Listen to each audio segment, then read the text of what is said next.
Backmeyer at his own goal line will take a knee. Let's go down to Quint, and what a journey for the Cardinal, Q.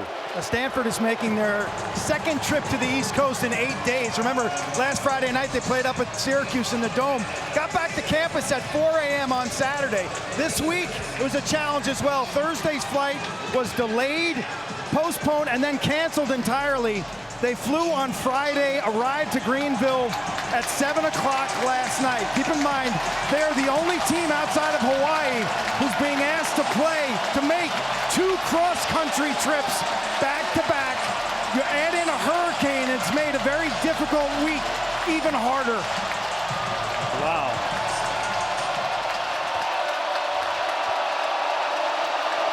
Not only that, classes began this week on campus at Stanford. Big hit on that reverse.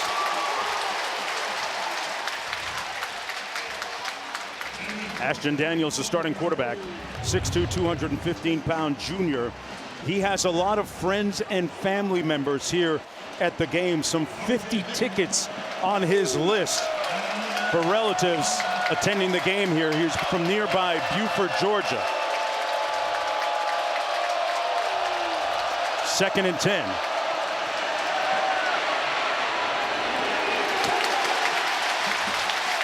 Pass complete to Mosley. You know, he's got some friends, not just on his own team, but across the line of scrimmage on the other side of the field.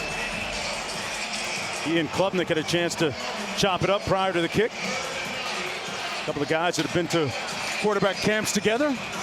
Friendship ends, though, now, right? It absolutely does. The quarterback community is a small one, and unless Ashton Daniels and this Stanford team make a Peach Bowl, this is the closest game he will ever play in college to Beaufort, Georgia. 3rd and long. Option into the boundary. Strong run out near the first down marker by Micah Ford. Ford last week had 8 rushes for 47 yards, close to the first down. It's going to set up a 4th and short, it looks like. And in comes the punting unit for head coach Troy Taylor in his 2nd year on the sidelines, erstwhile of Sacramento State University. And on 4th down, it looks like they're going to keep the offense on the field. I think they are. Stanford as aggressive as anyone in the country on 4th down. Justin Lamson in the game at quarterback. Expect quarterback run. Clemson calls a timeout. Lamson, the Syracuse transfer, and Clemson will counter with a timeout. What do you make of the call to go for it on 4th down? I like it. 30-second timeout. You get to 4th and 1, and just about anywhere on the field, the analytics will tell you to go. Troy Taylor knows what the Clemson offense has done the past few weeks, putting up incredible numbers, 66 points against App State, 59 points against NC State. It's going to be a tough task for his defense. You're going to have to score points. Might as well be aggressive early. Let's take a look at what the analytics say. 4th and 2 or less says go for it. I see more go than not go for it whenever we see these analytics graphics. When you're in 4th and 1, 4th and 2 or less, unless you're really backed up, the analytics will tell you that the best chance to win the game is to go, because getting that 1 yard, the likelihood of it is actually fairly high. They're 6 of 10 on 4th down this year.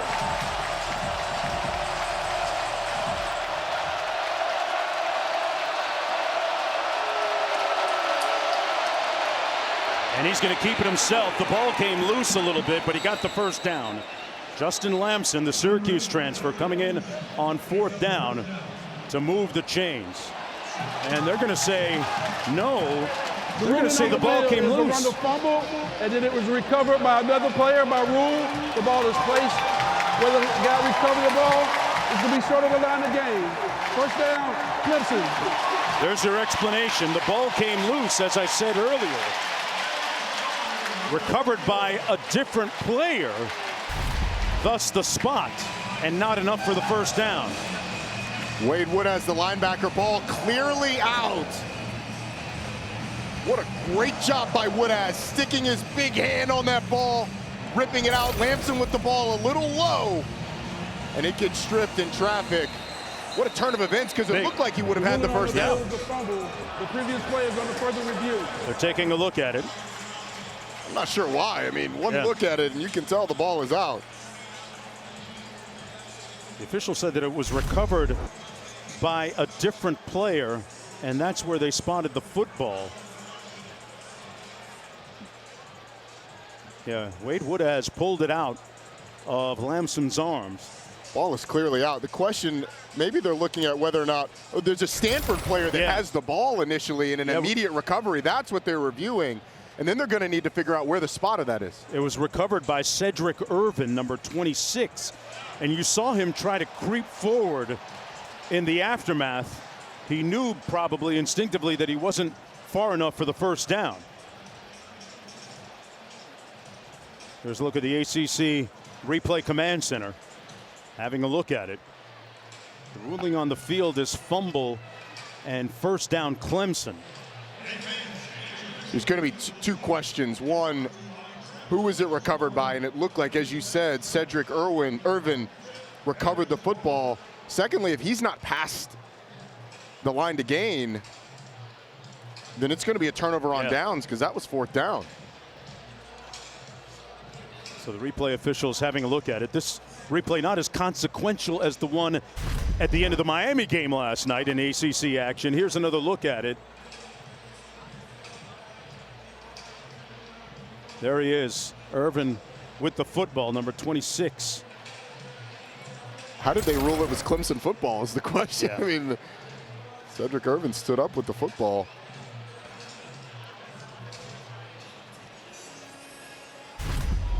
One more look at the run by Justin Lamson. There's the rip. Ball comes loose.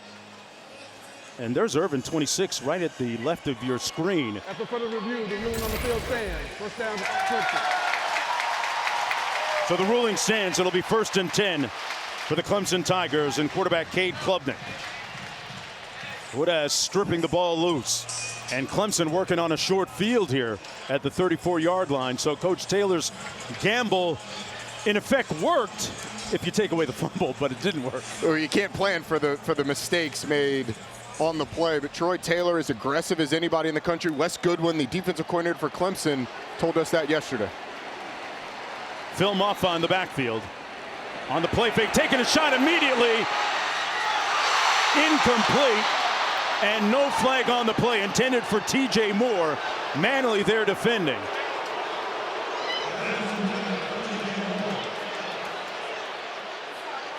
Clemson Tigers taking a shot after the turnover. No flag. All right, I completely agree with the Clemson fans. Zarin Manley never turns back to look at the ball. Feels like he pushes TJ Moore forward as he's trying to get back for the ball. That should have been a pass interference. But how about Clemson taking a shot on the first play? Manley struggled a little bit last week against Syracuse. Ball a little underthrown by Cade Klubnik as well. 2nd and 10. Maffa nowhere to go against one of the top run defense in the country. Sinclair makes the stop. Let's go down to Quint.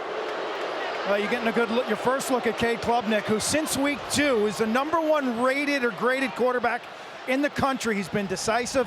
The game is slowing down for the junior. I spoke to him Wednesday. His confidence was beaming. He's mixed in some timely runs, Mark. 55-yarder last week against NC State, where he clocked 21 miles per hour. He's got speed. That's great speed for anybody on the field, especially for a quarterback. Pulls it out. On the scramble, Klubnik using his speed again, broke a tackle, directing traffic, touchdown Tigers!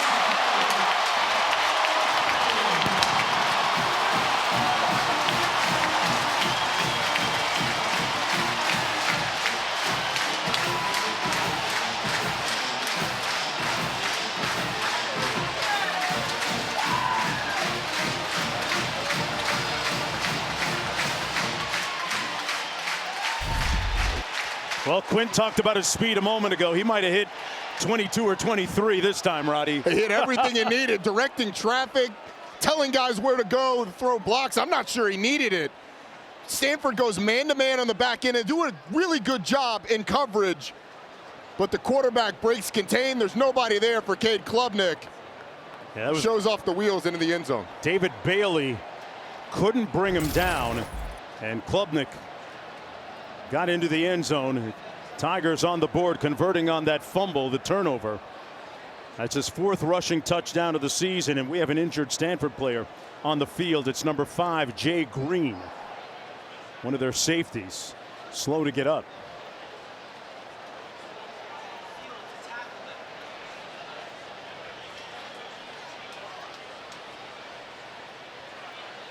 Stanford off to a bumpy start.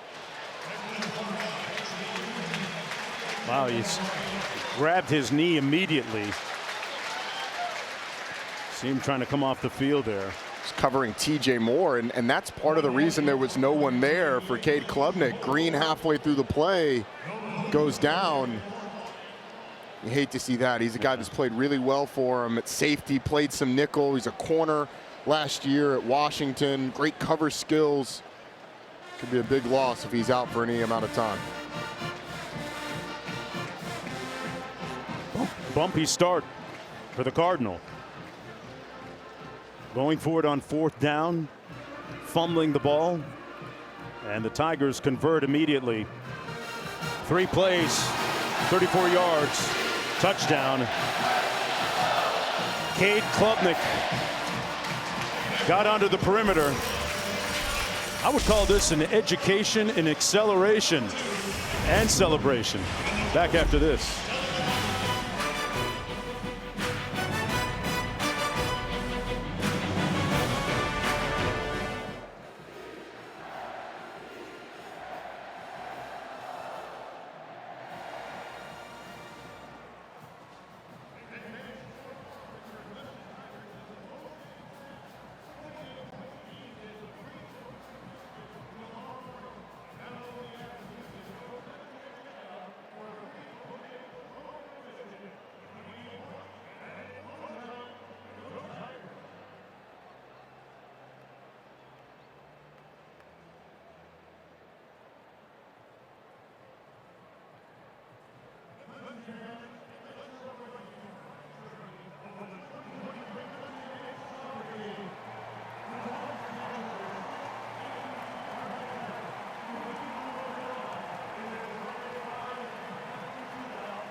Clemson Tigers have put up over 55 points in consecutive games. For the first time in a long time, Dabo Swinney in his 17th season as a head coach. A win today ties him with the legendary Bobby Bowden on the ACC total win list. Bachmeier back deep. And it'll be 1st and 10 from Stanford's own 25. Roddy, explain what happened on that Tiger touchdown. Well, Stanford decided to get aggressive. They went man-to-man on the back end. These two routes are going to clear out a couple of defenders. And then really all that's left is Jay Green man-to-man with TJ Moore. They do a good job of coverage, but then Cade Klubnik goes to scramble. And when Jay Green goes down, there's nobody else around. So TJ Moore is looking for work downfield. When you go man-to-man, the thing that you can't account for, unless you have a spy, is the quarterback's legs. Stanford opted not to go with the spy. You have a guy, unfortunately, go down, and they're in the end zone. Let's see what kind of response they come back with. This is quarterback Ashton Daniels. Last week ran for 45 yards on 13 rushes, picks up 7 that time. Wesco Jr. making the tackle. Hey, man, the trunk got popped open there, but he kept going. Let me tell you, it is one of the things that annoys me the most in college football. If Ashton Daniels has his shirt tucked in, then he's not slowed down and he gets more yardage. But we want to look cool and have our shirts untucked. And you can get pulled down by it. Urban in motion. Daniels looks his way and now scrambles. And wisely throws it out of bounds. Outside the pocket, beyond the line of scrimmage, no grounding. I mean, just look, now the shirt's been pulled. And so a defender who's beat can reach out and grab that thing and slow you down. Like, it's not even an aesthetic thing at this point. Is that the new Gucci? I was going to ask you. You're the one who wears Gucci, so you tell me. Micah Ford in the backfield on 3rd and 3 for Stanford. Their second possession of the ball game. At what point does Iomanner touch the football? Their big dynamic receiver, number 13, out to the top of your screen. They're going to run it for the first down. Ford pushed out of bounds at the 45-yard line. A nice hole, finally pushed out of bounds by R.J. Mickens. But he's ran for 22, Roddy. What a great call by Troy Taylor. You get the cross motion, blitz coming from the boundary side, and you just run an inside zone right into it and get the first down.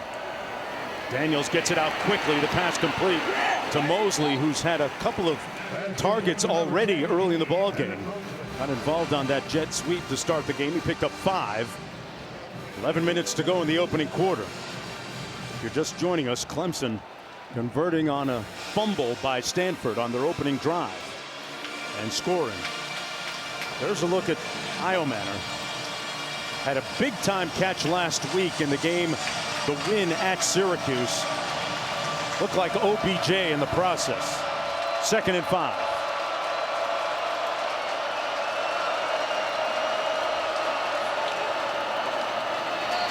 Daniels keeps it, gets the first down, and got pulled down by his shirt tail again, Roddy. Good block, though, by Roush, the tight end, for the 10-yard pickup. And Woodaz, once again, is the one who's grabbing it.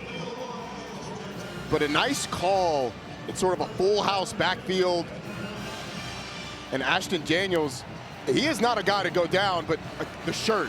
I mean, if he's got more momentum going into that hit if he doesn't have the shirt untucked. Got to go Tearaway, man. Got to go Tearaway. 1st and 10. Micah Ford in the backfield. Daniels with a clean pocket.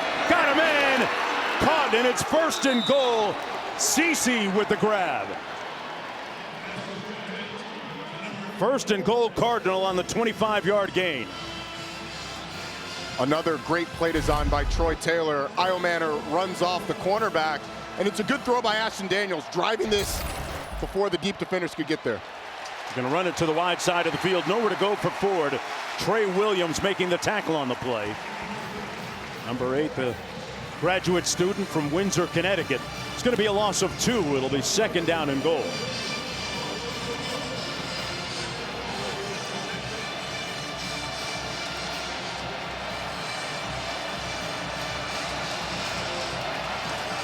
Clemson has not allowed a point in the 1st quarter. Look at the margin. That includes a game against what was then the number 1 team in the country, Georgia. Boy, have they bounced back since. 2nd and goal. They hand it off on the jet sweep. Nothing happening. Backmeyer had nowhere to go, and it sets up a 3rd down and goal. Jaheim Lawson accounting for the 1-yard loss. They're back at the 7, and still no targets for Iomanner. That's what I was about to say. At some point, 3rd and 7, you're weighing 2 things. One, at what point do I go for it on 4th down? But 2, if you can get a one-on-one with Alec Iomanner on one of these Clemson corners, you just go there and hope he makes a play. One of the best receivers in the country. Daniels flushed out. In the end zone, picked off! Intercepted by Terrell!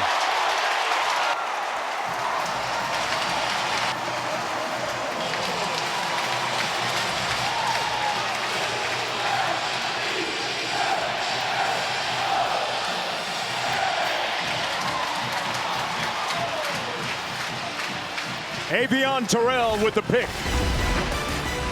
Perfect timing for the Tigers. It looked like he had Iomanner early. If you lob this to the corner, he can run after it. But he waits, rolls out, throws it late, forces it. Clemson with another turnover.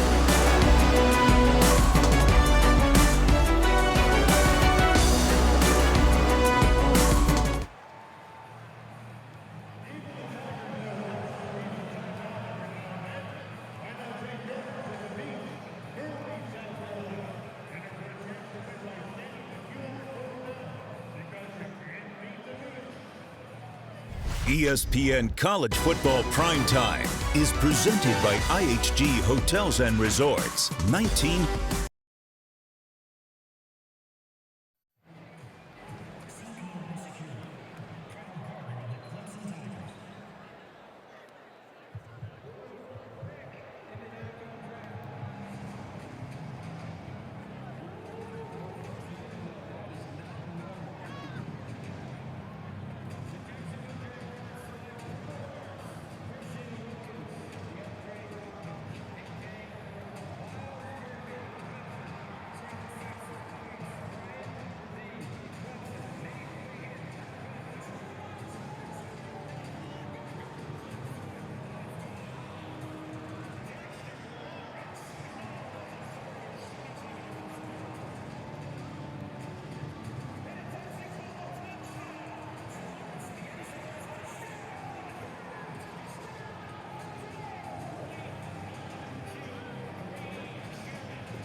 ESPN College Football Primetime is presented by IHG Hotels and Resorts. 19 hotel brands, 1 loyalty program. Download the app. And in part by KFC's new $5 Taste of KFC deals. Coach Taylor coaching up his quarterback, Ashton Daniels, looking at the tablet. Roddy, what happened on this interception? Well, he just doesn't see it. It's a mesh concept. Iomanner coming across the field. If he throws it right now to this back corner, then he's got the play. Klubnik taking a shot on the post. Got a man wide open. Wesco down to the 10.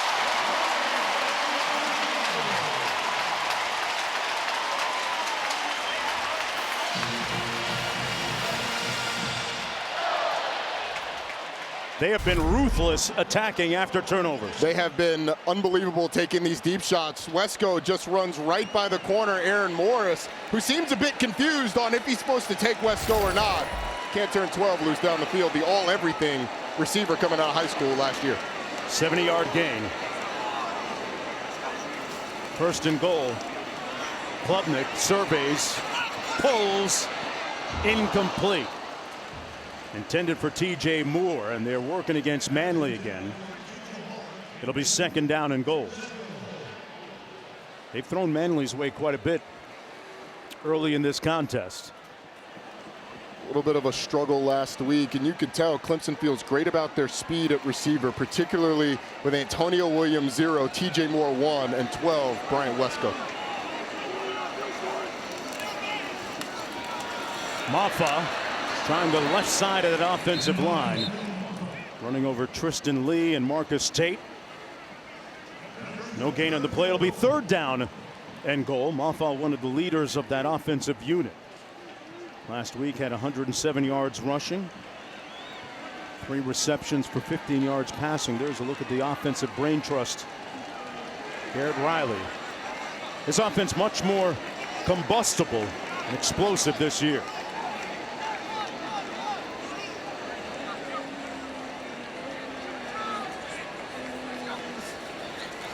Third and goal. Complete. Down to about the 2-yard line. That was Antonio Williams, who had a couple of touchdowns in the first quarter last week. Fourth and goal. And it looks like they're going to send in Hoosier for the field goal.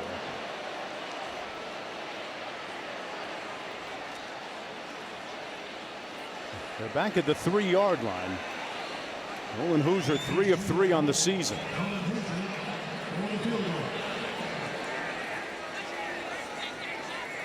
Little chip shot from 20 yards out.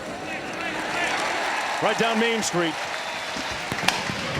And the Tigers out to a quick 10-0 lead. We're going to take a short break. When we come back, Roddy will explain what the short score might be right now.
Let's go back to the last Stanford possession. This is the rest of the story. Ashton Daniels is looking for Alec Iomanner on a little bit of a mesh route, and it looks like he sees Iomanner coming open, but look at all the room he has to throw the ball. Doesn't pull the trigger because he's got pressure in his face, tries to go late to Iomanner, and Avion Terrell comes up with the interception. The first turnover created by Clemson of the day. The other one was a turnover on down. Hockmeyer makes the fair catch, and we'll go back to the studio.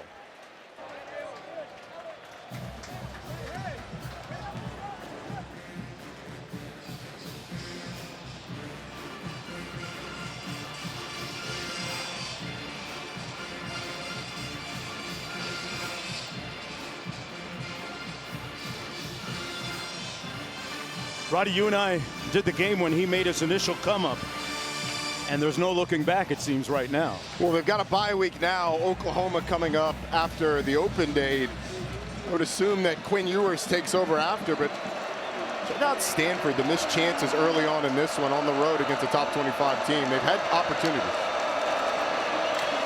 1st and 10, Ford getting to the edge, turned the corner, got those shoulders north-south, and ran right at and over Khalil Barnes. Picks up a nice first down, 21 yards, Roddy.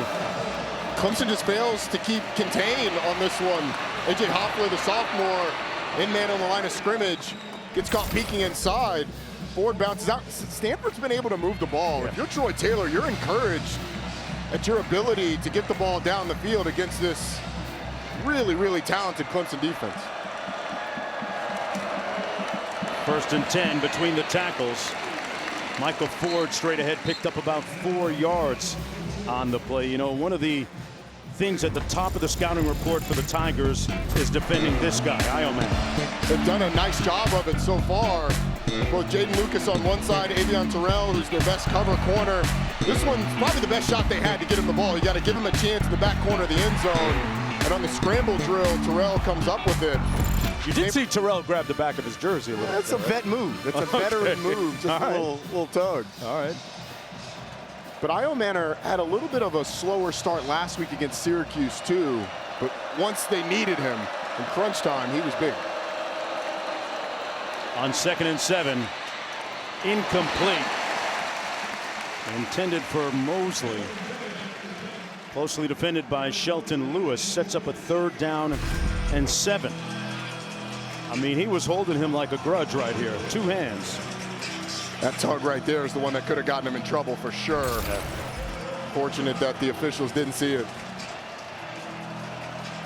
3rd and 7 coming up for Stanford. On a rather turbulent beginning here on a team that has been in the air for a long time during this ACC regular season.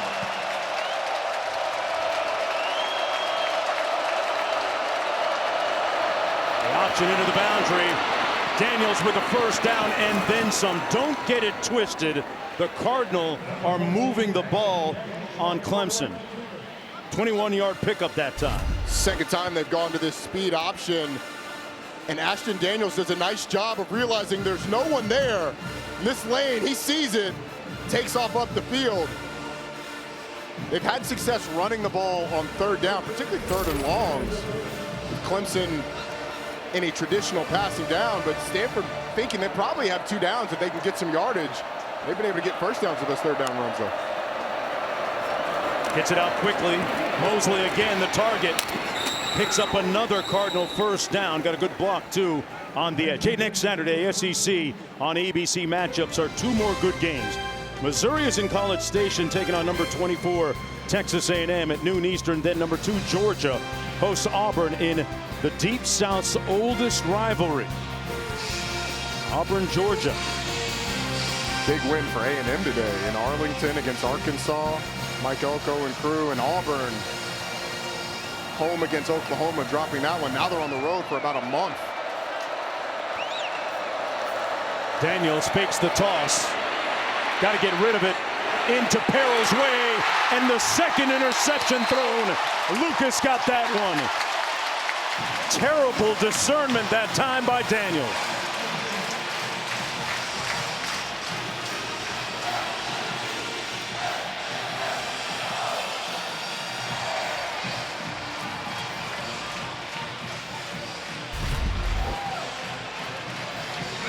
He's going the direction of Alec Iomanor once again, but Jaden Lucas clearly underneath.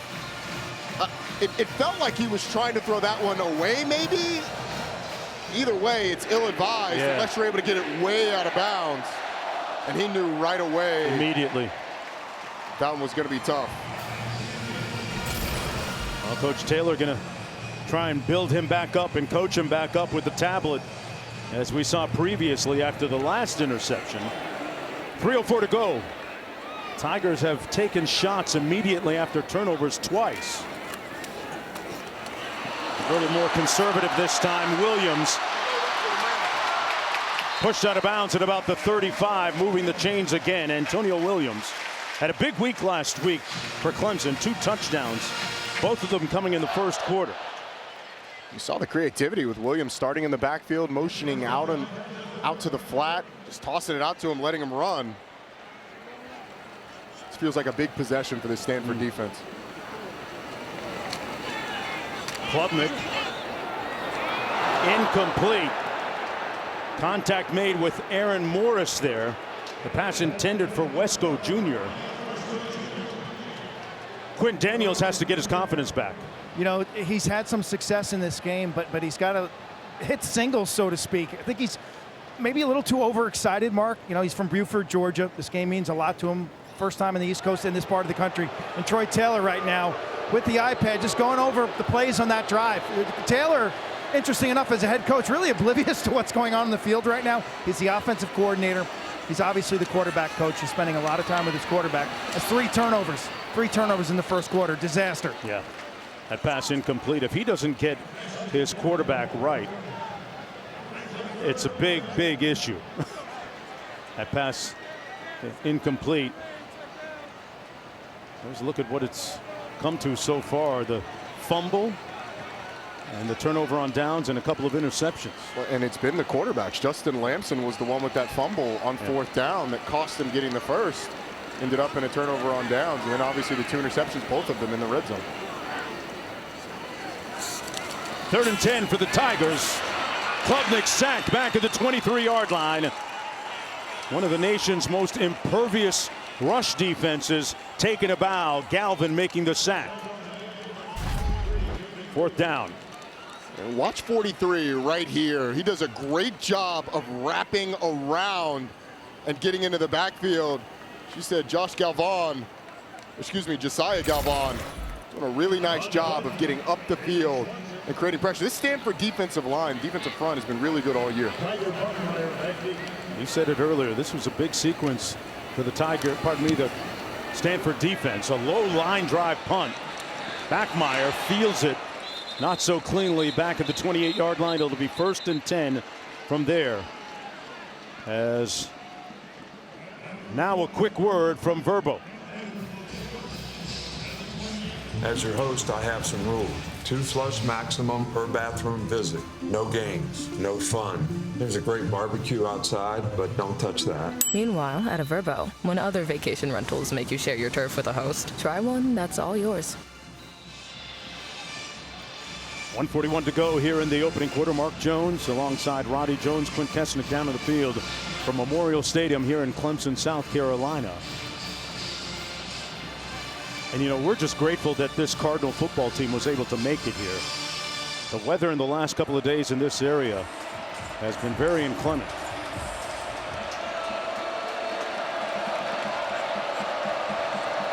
Irvin in the backfield on 1st and 10. Daniels going to keep it himself. Stayed on his feet, broke a couple of tackles, and a hard-earned, looks like 1st down run. Wade Woodaz pushing him out of bounds. Not only was there damage in the area, but here at the football stadium as well. Part of the scoreboard was not working. Look at that. There's a piece missing, right? Like, yeah. They had to take part of it down. We're very fortunate that we're able to hold this. Saw App State not too far away up in Western Carolina having to cancel their game with Liberty. Our thoughts with the people up there and in Tampa and parts of Florida that got hit. Micah Ford earning about 3 yards. Under a minute to go in the opening quarter. Clemson Tigers coming off a couple of very impressive wins in their last 2 games, showing tremendous resilience after being dragged by then the #1 team in the country, Georgia, who has a pretty big game coming up tonight. 2nd and 6.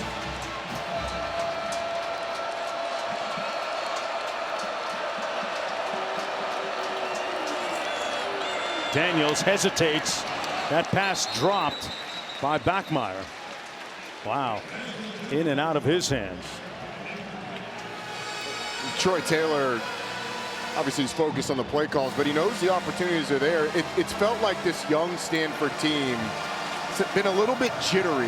They've had success, but obviously the crucial mistakes in the red zone and just some little things like the drop there would have put him in at least 3rd and short. No.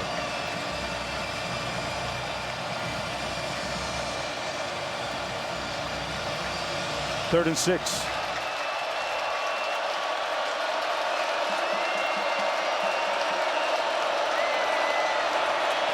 Good protection, but not for long. Couldn't get the ball out, and a sack and a loss of about 4 yards on the play. Parker, who had a big week last week causing a couple of fumbles, was there with Trey Williams.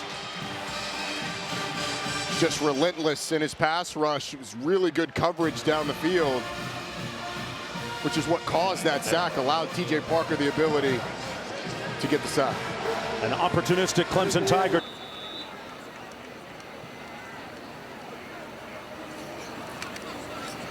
Flintoff punting from his own 30. Antonio Williams watches it go over his head. Wow, what a tremendous punt. It'll be spotted at about the 5-yard line. Let's go down to Q. Coach, your quarterback's had some success, but obviously the turnovers have been potentially catastrophic. How do you counsel him right now? Yeah, when you get outside the pocket, if there's nothing there, you got to throw it away. You can't kind of throw it away. He's playing his butt off other than those 2 plays and doing a great job up front. So we just got, it's a really explosive offense.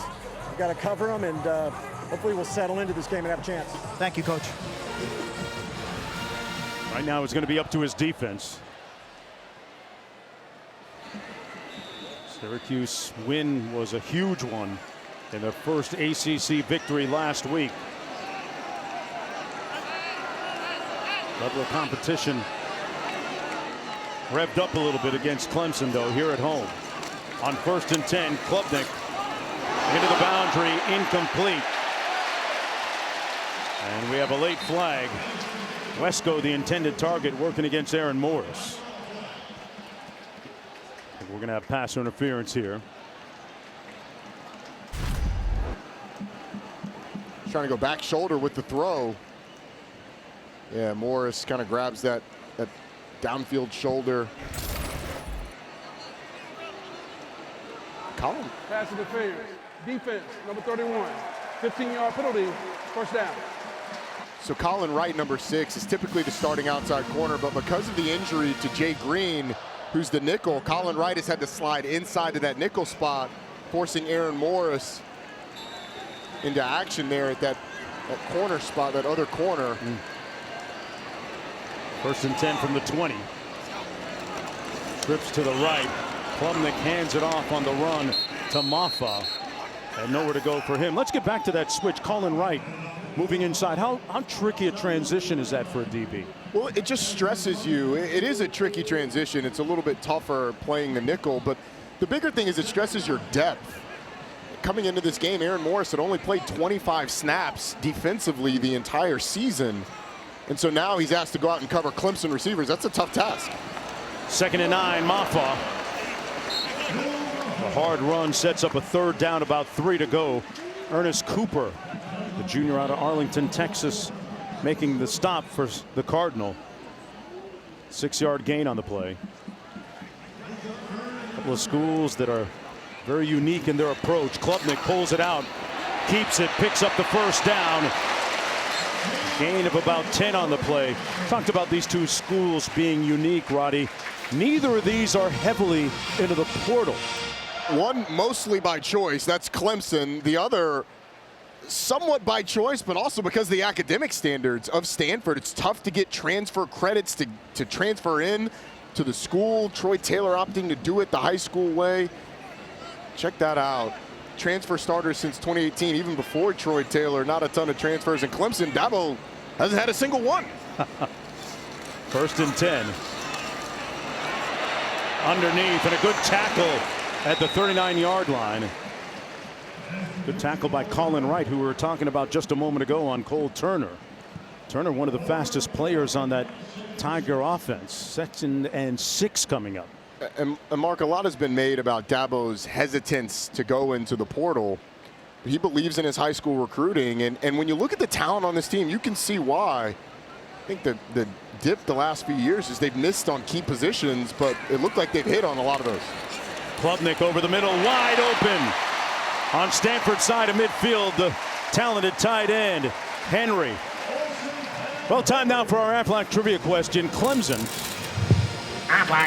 is one of 4 FBS teams with no first-year transfers on the roster this season. Can you name the other 3? That's a great question. I can name the other. You can. See that Georgia Tech education, man. I know you got it. Klubnik downfield, picked off at the 7-yard line. Colin Wright making that adjustment seamlessly and made the pick. We were mentioning his name just a moment ago. Colin Wright's going to be up here at the top, and Cade Klubnik just doesn't see him over the top of the wheel route. Looks like he's peeking inside, flips his hips, gets outside. Ball's a little overthrown. And Stanford gets one back after throwing 2 at a similar part of the field earlier in the game. Maybe it's just that end zone. Yeah, it's happening in the same spot. Klubnik with a head scratcher there. Back-to-back weeks, he set historic highs in quarterback rating. That'll knock it down a notch tonight. Chris Davis Jr. in the backfield. Had a big week last week against Syracuse. Here he is on the counter. Davis lowers his hat and picked up about 7 on the play. Lucas pushed him out of bounds. 12:05 to go in the opening half. 2nd down and 2 coming up. We've seen Ford in the backfield. We've seen Cedric Irvin, the son of Cedric Irvin, who played at Michigan State and in the NFL also. And now we get back to Ford.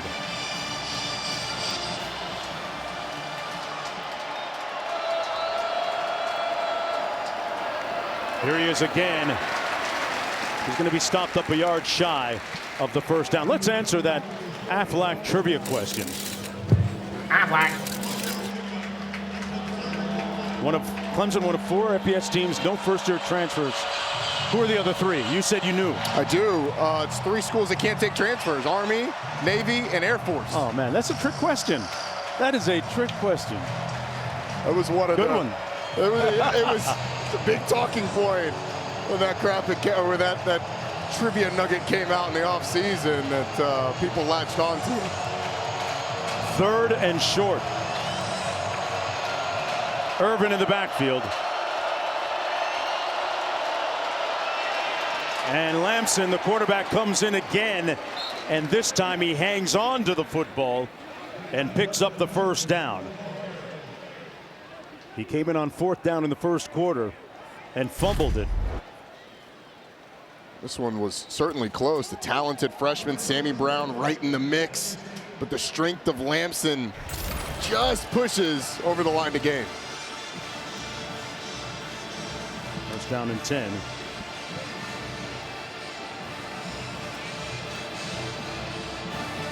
Micah Ford in the backfield this time beside quarterback Ashton Daniels. Got off to a shaky start in that opening quarter on the predetermined quarterback run. Keeps those legs moving, moves the pile, and picks up about 7. But there's a flag down on the field.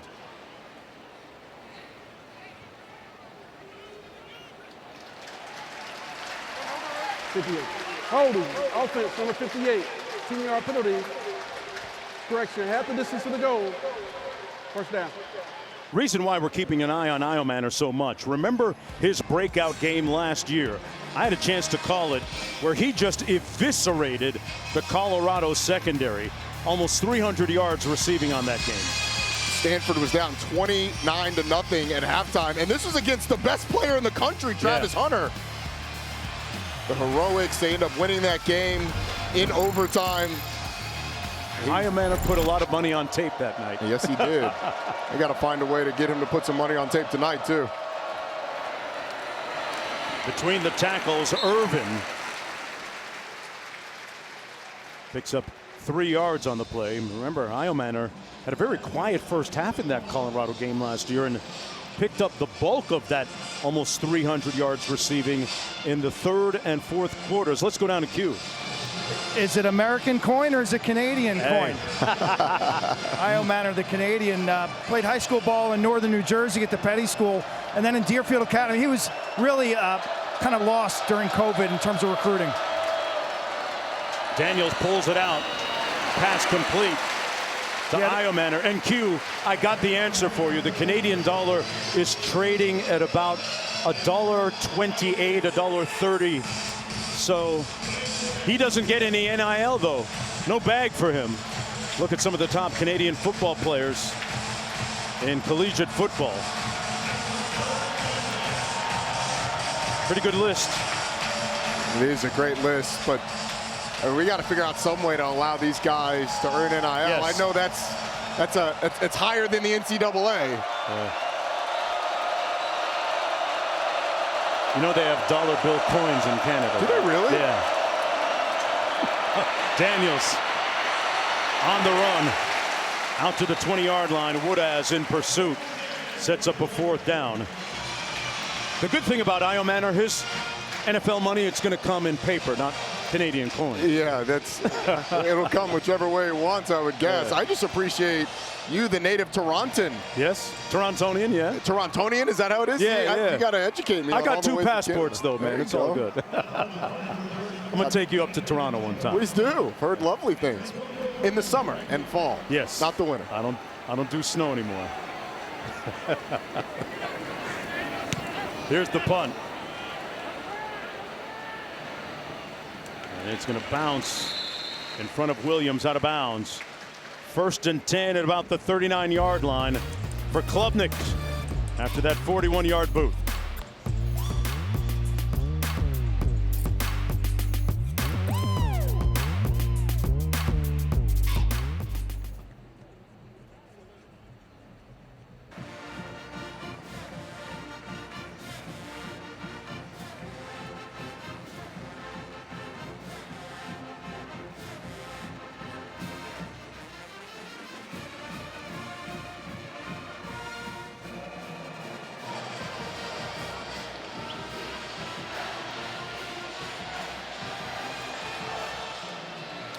Roddy Milroe, a little bit of a wild card in that game, huh? His legs are an X factor, and defeating a Kirby Smart defense without that is really difficult, but he's been able to do it. Tossed him off on nowhere to go, bottled up, and swarmed back at the 35-yard line by Matt Rose. And now let's look at this week's college football rankings, brought to you by Prudential. What pops off the screen for you more than anything else? I would say the loss by Ole Miss at home to Kentucky. Kentucky played Georgia close a week ago, losing by a point. They get the job done there in Oxford, and it throws a wrench into the SEC's plans of getting multiple teams, Ole Miss being one of them, who's in the running that they thought could make a college football playoff. Well, they still got a tough schedule ahead. Klubnik on the post, got a man. Incomplete, no flag. There were 2 defenders back there. Aaron Morris, one of them, Wesco, the intended receiver. As a freshman, they really like to target him. They do. He's the speediest receiver on this team.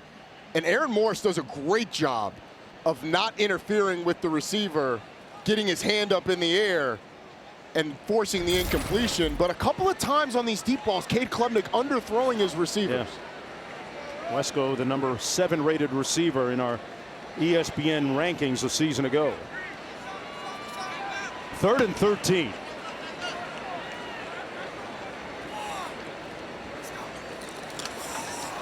Blitz coming. Klubnik, great move, but got rocked at the 42-yard line. Big time hit by Tristan Sinclair. 6-yard gain on the play, but the Cardinal defense holding, setting up a 4th and 7 from the 42. This defensive line for Stanford is for real. Holding Clemson to 45 yards rushing so far this game. They've been able to create pressure on Cade Klubnik. That time it came from the outside and up the middle. They've done a really nice job settling into this game and making it uncomfortable for Cade. Despite the 2 turnovers that led to points directly for Clemson, Stanford still very much in the ball game. Swanson punting, averaging 43 per punt on the season. Hasn't been used a whole lot. A high spiral towards the sideline, perfectly angled. They're going to spot this right around the 10-yard line. It'll be 1st and 10 coming back the other way for quarterback Ashton Daniels. Trying to find his confidence and get his rhythm back when we return.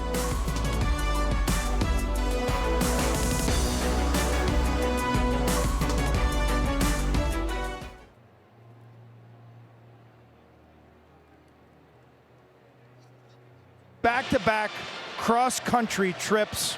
Welcome to the ACC, Tree. Wow. The word is itinerant, well-traveled. Downfield, incomplete. Iomanner, the intended receiver, but batted away by Terrell. You saw the 11,000 miles that they traveled. Now, I played in the ACC an age ago when there were only 12 teams. I don't think I traveled 11,000 miles my entire career. Wow. We played like twice on the western side of the Mississippi. Certainly a different era of college football that we're in. And there's a lot of science behind when you travel, the hydration levels, the sleep. A lot of factors going into being able successful on the other end of it. On the receiver screen, this is Mosley with nowhere to go. Brought down at the 7-yard line by Barrett Carter, one of the leaders of their defense. We had a great chance to visit with him yesterday. Guy that's graded out extremely well in all of their games so far. His father, Barrett Sr., is here. His mom, Alexis, as well. His sister, Kennedy, also in attendance here at Memorial Stadium. There's a look at their lovely family. Dad, his sister, his mom, part of this crowd.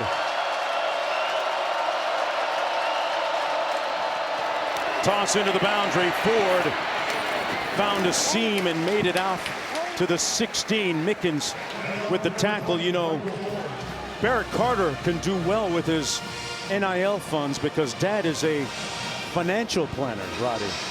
They told us yesterday we saw him in Coach Sweeney's office. He will have no problem when he gets to the next level managing his money, nor does he have a problem now. Dad makes sure those funds are going to all the right places, the Roths, the IRAs, the stocks, the bonds. Blue chips, baby. Yes, sir. 4th and 5. Back to the 33. Williams across the 40, brought down to the 46.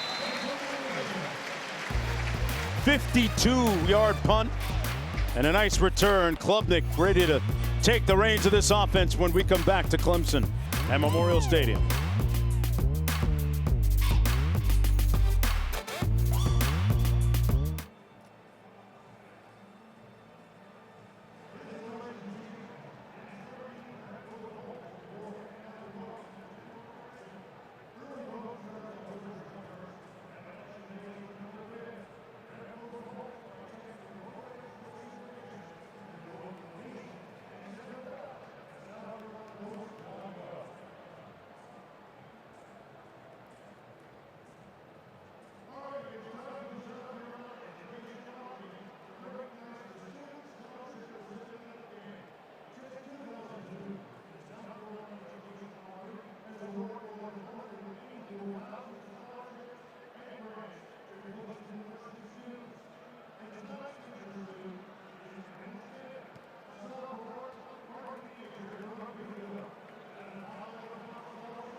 Klubnik gets it out incomplete at midfield, dropped by Bringingstool, who's usually one of the more dependable receivers. He and Williams were their top two receivers coming into the game tonight. Sets up a 2nd down and 10. Look at the numbers on him so far. Actually very dependable, one of Cade Klubnik's favorites, but just a concentration drop there. A big matchup problem for most of the season. Out of the backfield, Williams missed tackle and a 1st down at the 42-yard line by Williams. The speed of Clemson and Antonio Williams in particular has led to a couple of explosive plays. Clemson's really had trouble running the football. Stanford's been great against it all year long, but Clemson only 57 rush yards, which is over what Stanford has averaged giving up this year. They've only averaged giving up 51 yards a game, so Clemson already hit the over on that, but still not up to their standards. Klubnik completes the pass. Forward progress is going to be marked at about the 37. He went right back to Bringingstool. Hey, kick off your Week 4 NFL Sunday at 10 a.m. Eastern with Countdown Crew on ESPN and the ESPN app. They'll have all the latest news with Shefty and You Got Mosk. We'll have 2 Monday night games for you next week as well. Titans taking on the Dolphins at 7:15 Eastern on ESPN and ESPN Deportes. And the Seahawks square off against the Lions at 8 Eastern on ABC and ESPN Plus. Klubnik off the play fake. Incomplete. Another drop by one of his receivers. It might have been deflected by Scotty Edwards. It's a really nice play by Scotty Edwards. Playing the hands of the receiver. This is going to be in Jake Bringingstool's midst. But Scotty Edwards' left hand goes right to the ball and knocks it out. Clemson's had a tough time getting open against the man coverage of Stanford.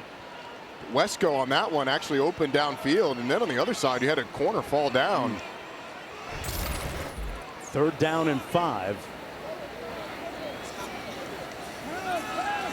Klubnik gets it out quickly. 1st down to his trusted receiver, Antonio Williams. And that, up 6. That I think is where Clemson needs to attack. If you're going to get man-to-man coverage and you're going to have one of these safeties on Antonio Williams, it's that in the short to intermediate game that I think you have to attack constantly. They haven't had success with the deep shots. A lot of that's been because of the throws. They can have success all day there. Maffa made a great move.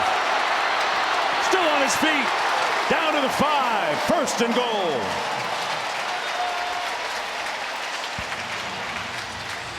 .26 yards in all.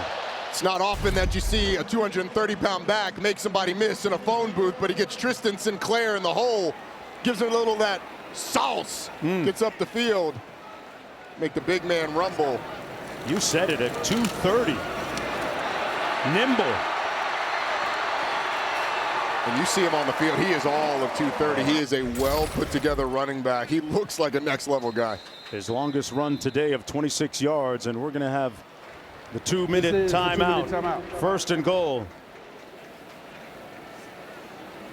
It must have been a shoulder day today for Phil Maffa. Every day's a shoulder day. Or bicep day? Both.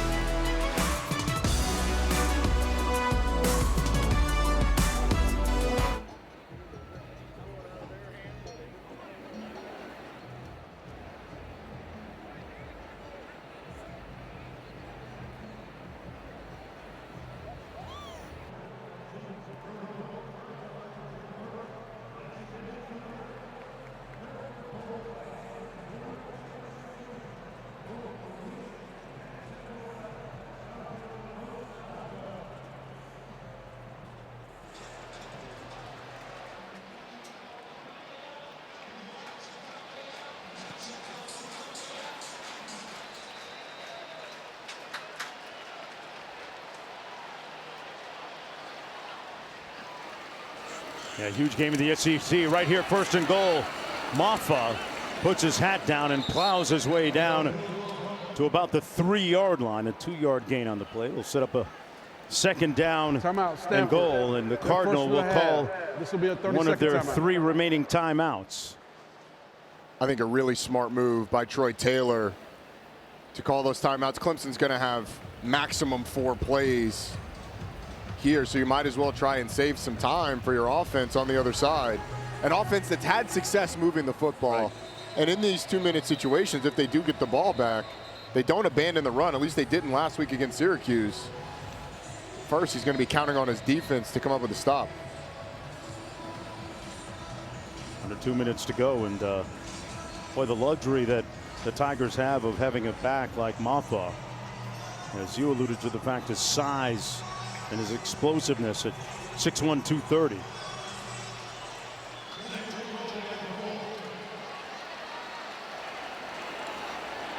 Second and goal. Klubnik. Touchdown, Bryant Atonement.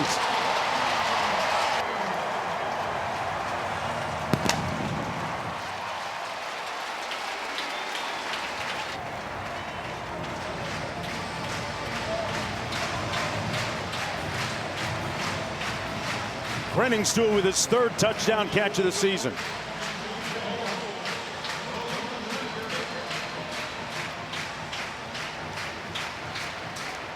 Well, he dropped one a little bit early on the drive and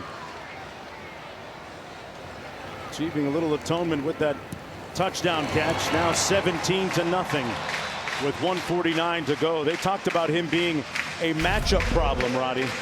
He is, and he's going to fake the block here and then just slip out into the flat. And Stanford loses track of him.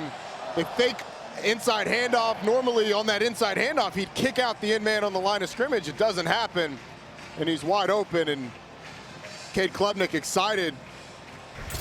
First time they put the ball in the end zone since the long Klubnik run. How about that list? Wow. Jordan Leggett. Benny Cunningham of the Patriots back in the day. Dwayne Allen. Dwayne Allen, a great player here. They talked about Brenningstool's improvement in the run game this year as well, helping to round out that Clemson offense.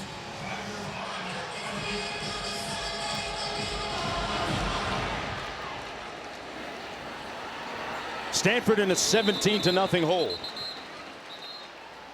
Next Saturday, SEC on ABC matchups are 2 more good games. Missouri and College Station taking on number 24 Texas A&M at noon Eastern. Then number 2 Georgia hosting Auburn in the Deep South's oldest rivalry. The score in Tuscaloosa holds. That won't be number 2 Georgia when they face Auburn. Down 21-0 in Tuscaloosa after a Carson Beck interception thrown deep in his own territory. Alabama scores. Georgia's got a lot of work to do. A lot of heavy lifting to come for Ashton Daniels and this Stanford offense. They're going to hand it off to Ford. Across midfield and into Clemson territory. And about the 49, and there's a flag down in the vicinity as well. Somebody may have had a grab of his face mask. 26-yard pickup. Personal foul, face mask, defense number 7. 15-yard penalty from the end of the play. First down. They can attack on some more yardage now in very good field position. Here's another look. Yeah, pretty obvious one by Khalil Barnes. Although Ford trying to protect the ball probably exaggerated that a little bit more. But in these situations, Stanford doesn't abandon the run. They've got timeouts. They pop a long one there, and you get 15 yards on top of it. From the 34, Daniels. Boy, made lemonade out of lemons on that one. Got inside the 30 at the 29. Barrett Carter making the stop. How important, Roddy, for them to get points on the board here? I think it's big because it finally gives you something to show for all the success and empty yardage that you've had so far. Daniels surveys, had it tipped at the line of scrimmage. Somebody got a hand up and got a piece of that football. It was Green. Coaches raved about the freshman Stephylan Green getting that big mid up, putting his hand towards the hand of the quarterback to get the deflection. But Stephylan Green, coaches said he's one of the guys that has really come along early in this season. Yeah, one of the great stories, a surprise story, ascending that 2 deep. 3rd and 5. Daniels He's going to hand it off to Ford. Made the contact and gained 2 more after colliding. An imperious run by Micah Ford. Picked up 6. A little over a minute to go from the 23. Backmeyer in motion, now trips right. Daniels locks on his receiver and throws it away. Ford the nearest one. 55 seconds to go. At some point, I think you do like they did last week against Syracuse. Late in that game, similar 2-minute drive type situation. You got to find Alec Manor and see if he can make a play for you. He's the best player, not only on this offense, he's the best player on this team. They've targeted him a few times, but have not had the success. He's going to be up to the top of the screen in the bunch formation. Now he's singled up. They hand it off to Ford. Spins, protecting that football. Seemed to be very purposeful about that, and is going to be spotted at the 19 after picking up 4 yards with 45 seconds to go, setting up a 3rd down and 6. The Cardinal call their second timeout. They've got 1 remaining. Well, because of the circumstances, the storms, the hurricane, the high winds in the area, Clemson's usual routine of their regular buses that they take to the stadium, they usually come from Asheville. These ones were local buses they had to use, and it changed up their routine. They used the local transit buses too. The city bus coming to pick them up. But we talked about the disruption of Stanford's routine. Clemson's routine was disrupted as well. Their team hotel in Anderson, South Carolina had no power, so they sent guys home to their dorms and apartments overnight. Brought them into the facility. They were all hanging out in the facility today. TJ Parker told me that the hotel that his parents were staying in also didn't have power. So like ours. Came and stayed with his parents came and stayed with him last night. 3rd and 6. Looking for some power. Daniels into the end zone. What an answer. Cardinal score. Io Manor on the JOB.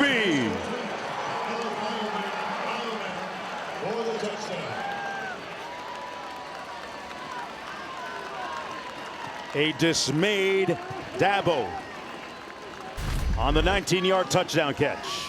Well, the play is designed to get your best player with a lot of space against the safety for Clemson. Just puts a little move on Khalil Barnes. Ashton Daniels takes a big hit in the backfield and finally finds Io Manor for a touchdown. I don't think you can overstate how important that score was for the Cardinal, right, Roddy? You certainly can't. This is a Stanford team that has outgained Clemson to this point in the ball game, but had nothing to show for it, largely because of the turnovers. Now they're able to get on the board. Clemson gets the ball first in the second half. We'll see how aggressive they are on this drive with 39 seconds and a couple timeouts. Back to within 10, a 7-play, 75-yard drive with 1:10 left on the clock. They used up 1:10. Remember that shirt tail that was so problematic earlier? Still doesn't have it tucked in, but he got the touchdown, so. His nickname is Patches. Think they sew that thing up at halftime? What do you think they go with? 39 seconds to go. Cardinal back in it. Team that's already traveled over 11,000 miles by coastal a couple of times.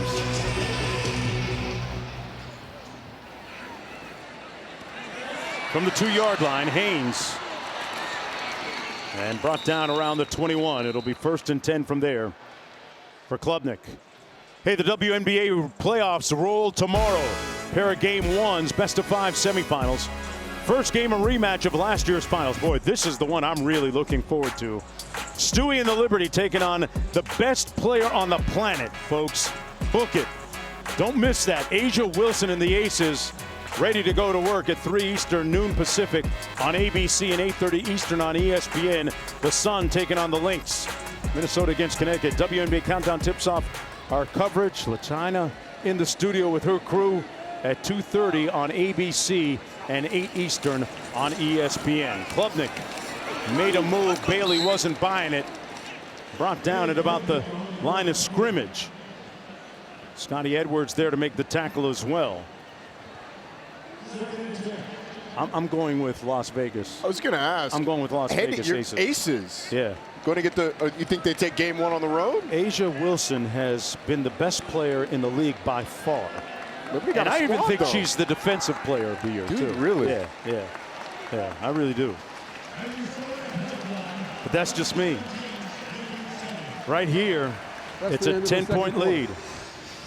The Tigers have won.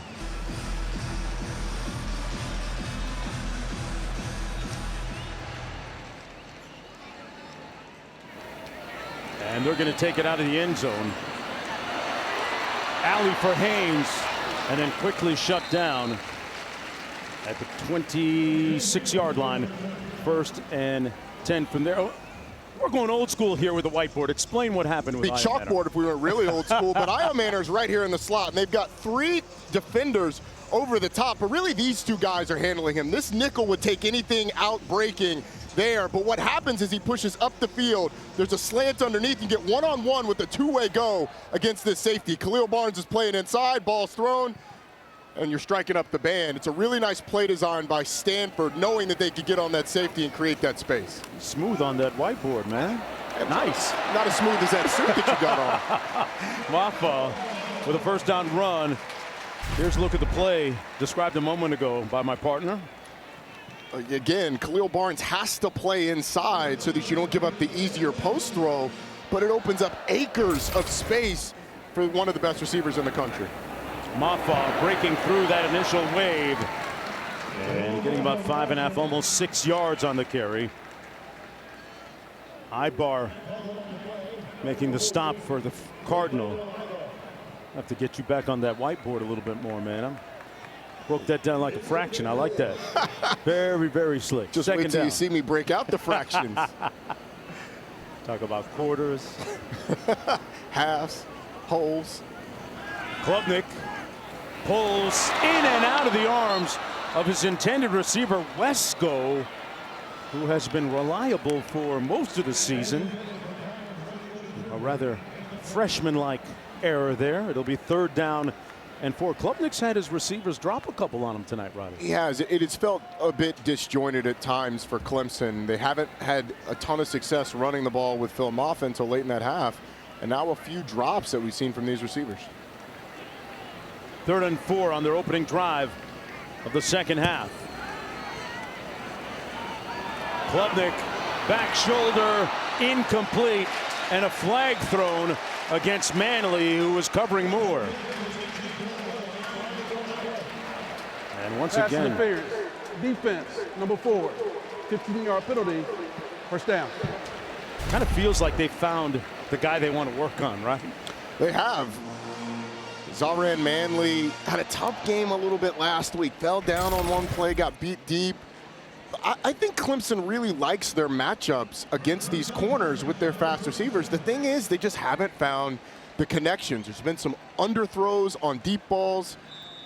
And these Stanford corners have been playing physical. That one called. We've had some not called earlier in the game. From the 37, 1st down and 10.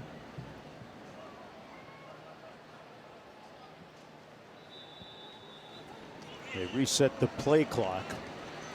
Under 20 now. Maffa on the backfield.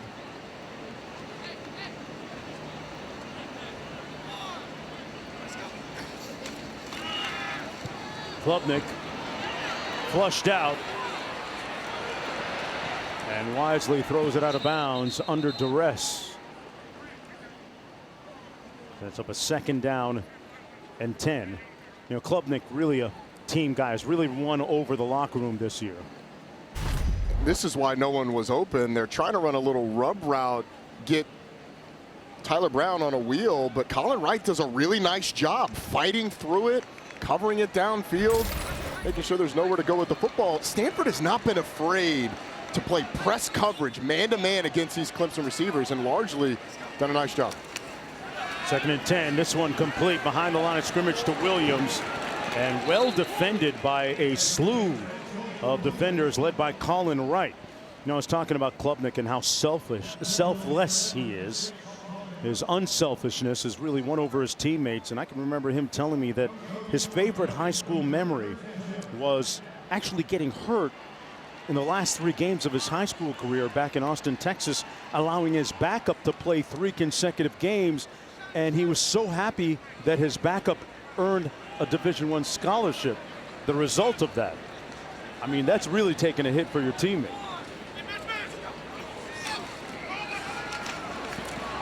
Over the middle, complete, through a dime. They're picking it manually again. Moore with the catch. First and 10, Clemson. A 14-yard pickup. There's a little subtle movement in the pocket by Cade Klubnik that helps create the space for that throw.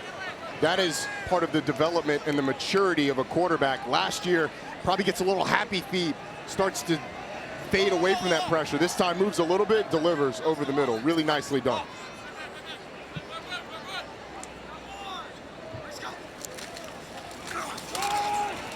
They keep it on the ground. Haynes, boy, broke through a couple of would-be tacklers. Gain of 9 on the play. Talked about him at Westlake High School with a powerhouse program there. There's a look at him. He's a good-looking guy, you know, but he looks young. QB1. This is him at ACC Media Day. Talk about a glow-up. Drip, drip. Mom, I got money now. Can't hide it. Haynes with the run. And it wasn't just the suit at ACC Media Day. It was the confidence. I mean, he walked in and there was an air about him that he knew this was going to be a special season. And while it didn't start the way that you would have loved against the University of Georgia, the response has been one of a quarterback that has really grown from a confidence standpoint. I mean, that is a portrait. Right. His leadership voice really developing as well. And as well as he's played, he's gotten a lot of followers. Big tackle there by Tristan Sinclair. Met Haynes right in the hole. That's going to be a loss of 1 on the play. Q, what do you have for us? No social media. Well, that's what Cade said. Well, maybe on Sunday. This is a guy who wears his faith as his face paint. You know, he's got the eye black, notable the 2 crosses on his face. Even tonight for a night game, says that's his purpose. He's not defined by a football player, but his faith is what defines him. He's done a nice job today, kind of controlling his mood. Second and 11.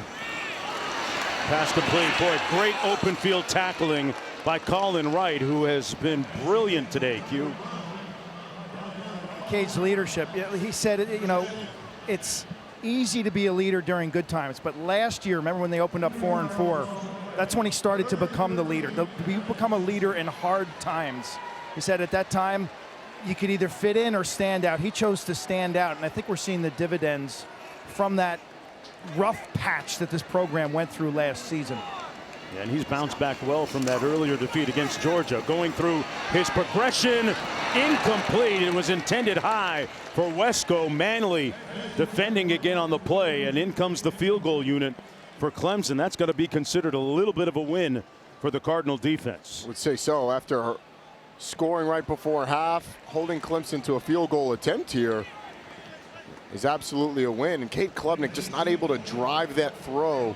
Got away from a little bit and he sailed it. Hoosier made one earlier from 20 yards out. This one coming from 33. That's right, it's pronounced Hoosier. Who's your #1 kicker? That guy, Nolan. 10:06 to go in the 3rd quarter. And the lead back up to 13.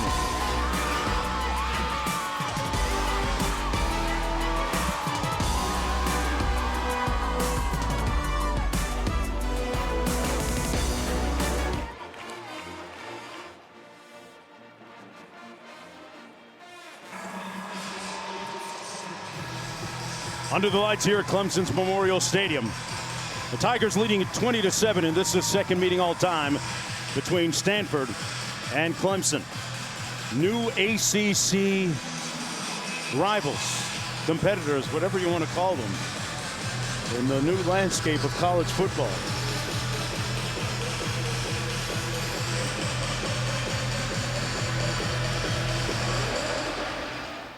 Tigers held to a field goal on their previous drive. It'll be 1st and 10 from the 25-yard line. I'm Guy Quint, always the man on the street with the right questions. Hey, Stanford, welcome to the ACC. None of the Clemson Tiger fans know your mascot. What's Stanford's mascot? The Cardinal. I have no clue. No clue? No idea. Do you know what Pine tree? Palm tree. It looks like a Christmas tree to me, honestly. A tree. It's weird. Right. You're the smartest person we've talked to today. Oh, thank you. I appreciate that. Thank you. Thank you. See, it's a eucalyptus tree. I knew that. Did you know that? Yeah, because you can smell it when you get on campus. Nice run by Micah Ford. No use when you walk on the campus, there is the redolent aroma of eucalyptus down University Avenue. Wow. Yeah. I got to get out to the farm. Never been. Would love to go. How about our one of the patrons saying a palm tree? Oh, palm trees in Stanford. They're on the right track, though. We'll give them half credit. There are palm trees out there in Cali, yeah. In northern Cali. In Stanford? I think so. Maybe. Yes. Yeah. I need to take you there, man. Yeah, please I need to take you I'd there. love to go. Yeah. Go and get a couple first-class tickets out there. Daniels flying first class here. Incomplete, but there's a flag down intended for Iomanner. Terrell there defending. Looks like a certain PI. Pass interference. Defense, number 20. 15-yard penalty. First down. It's a double move by Iomanner and just gets a half step on Avion Terrell, who just loses the composure at the top just a little bit. I think he'd had a chance to break that up, as Iomanner was going to have to wait for it a little bit, but Ashton Daniels knew as soon as it happened that was going to be some sort of flag. Nose of the football on Clemson's side of midfield, just inside midfield, about the 49.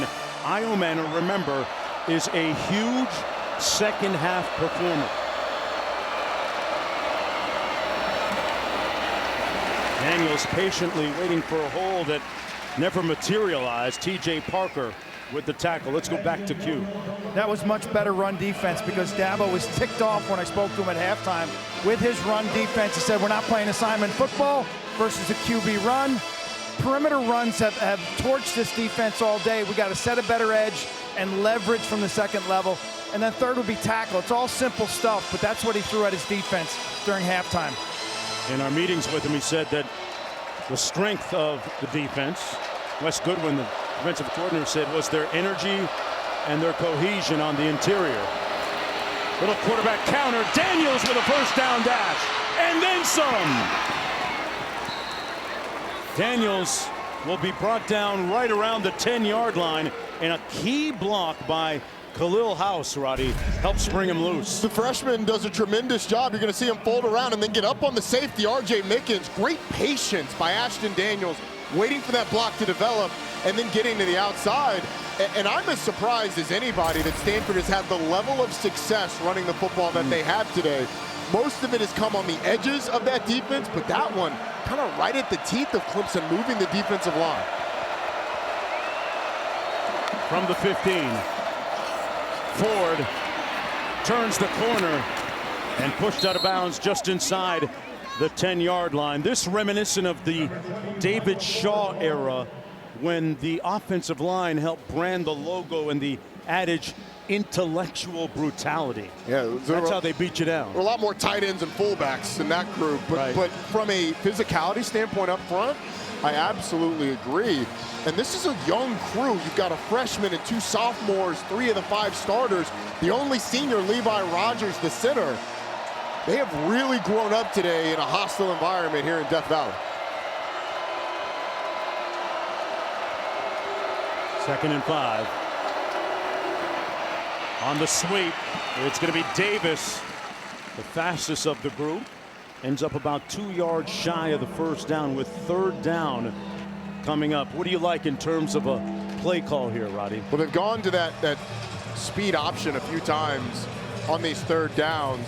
And here comes Lamson, the backup quarterback. Well, now I think you're getting some sort of quarterback run. Or is this a time where you break out a Lamson pass? He's thrown one for a touchdown down on the goal line against TCU. 3 tight ends, Taylor, Roush, and Blackburn in the ball game. He's going to throw it. Thought about it, and then brought down at the 10-yard line. He was perusing the end zone, but nobody appeared to be open, and Brown made the tackle for a loss of 2. If he was going to decide to run the ball, it needed to come a little bit sooner. Sammy Brown, the all-world freshman out of Georgia, who was a great running back, wrestler, linebacker in high school, tracked him down with his great speed. And a puzzled-looking Justin Lamson on the sidelines. They're going to go for it on 4th down. Okay. 4th and 5. On the reverse, Mosley. He won't get it.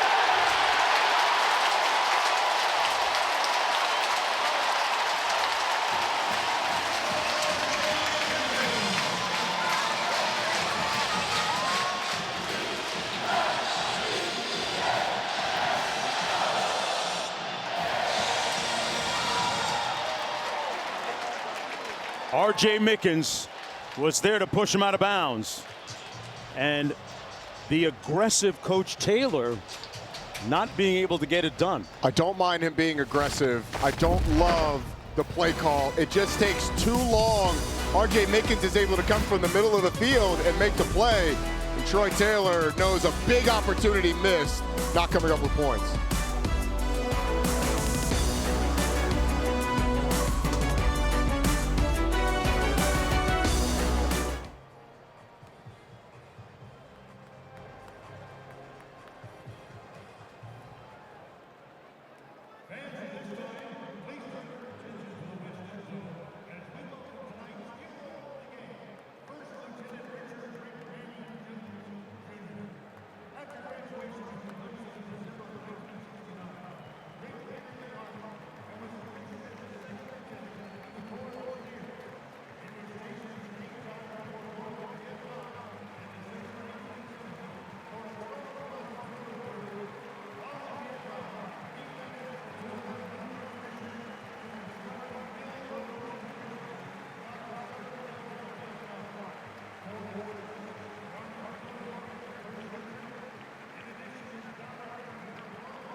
The prevailing storyline from the Stanford sideline has to be the missed opportunities.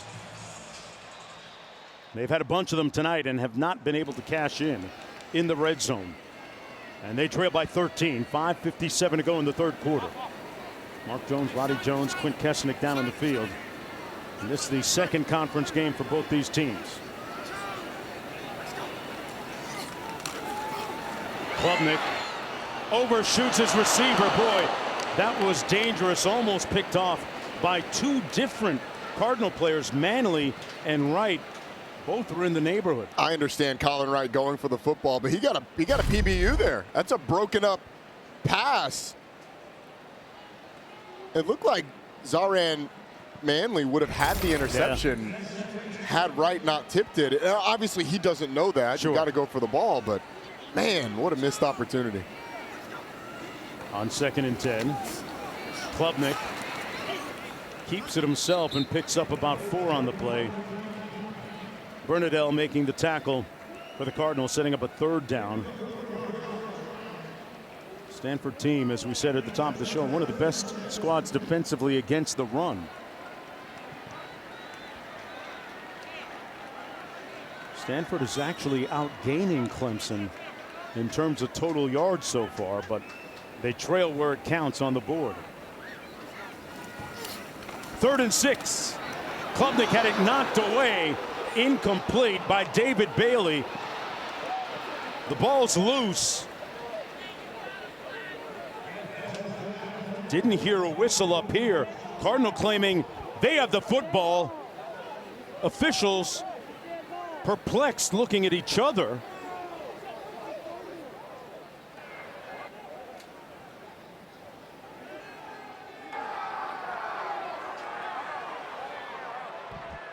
Ruling on the field is a fumble recovered by the defense. So it'll be Stanford football with a short field. They're going to look at it like all plays are eligible for review, but here's the first one. David Bailey was there with the pressure and got a hand on it right there. The Cardinal could use a break right now. We'll get the adjudication of the call on the other side of this break.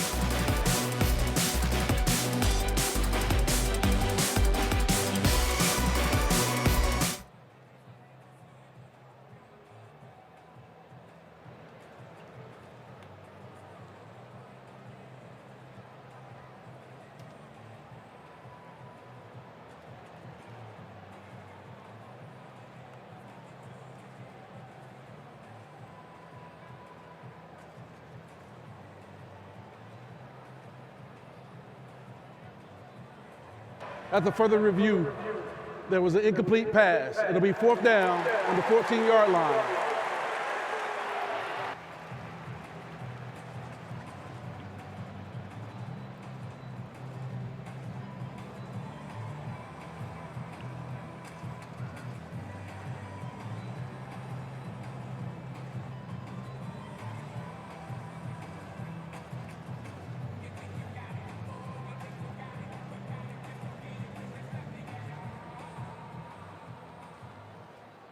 Fans, it's now time for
Klubnik trying to make a pass here.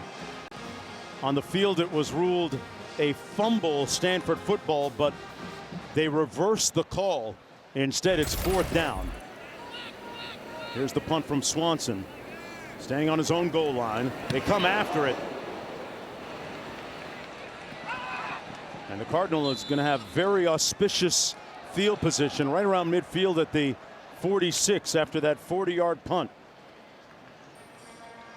Well, prior to the game, Ashton Daniels and Cade Klubnik had a chance to exchange pleasantries. Friends from camps that they've attended previously as high schoolers and post high school, but they don't call it show friends, they call it show business, Roddy. Once you step between those lines, it's all business. And it's been some good and some bad business for both of them. Ashton Daniels has his team in striking distance, though. Starting at their own 46-yard line. Io Manor to the bottom of your screen. They keep it on the ground with Micah Ford, who's going to be bottled up right near the line of scrimmage by Shelton Lewis right there. Number 2, the sophomore out of Stockton, Georgia, with a nice hit. No gain. Mentioned earlier that Stanford outgained Clemson on the ground by nearly 100 yards. 218 yards so far on the ground for the Cardinal. Vast majority of the damage coming via the run. Ashton Daniels has been a big part of that, but Troy Taylor's done a great job of designing up some ball plays. Daniels looking to throw, rolls out, downfield. Io Manor couldn't come up with the grab this time. Incomplete at the 20-yard line. Barnes was back there with Lewis, and it'll be 3rd down and 10. I think I like letting guys play, but I think we've seen a little too much of it today. I mean, this looks like pass interference all the way. Barnes never turns to look at the ball. He's interfering with the ability of Io Manor to catch the pass. He's on top of him. I'm with you, Ashton Daniels. Yeah. You know, look, Stanford has had one of those earlier in the game as well with their defense getting away with it. But either way, 3rd down.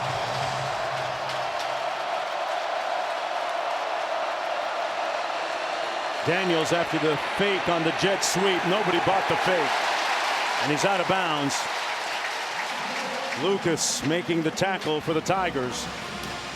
And a quick 3 and out.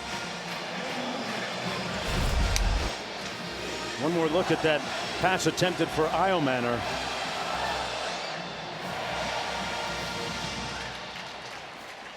And they are certainly letting them play on the back end. That at least has been consistent all day.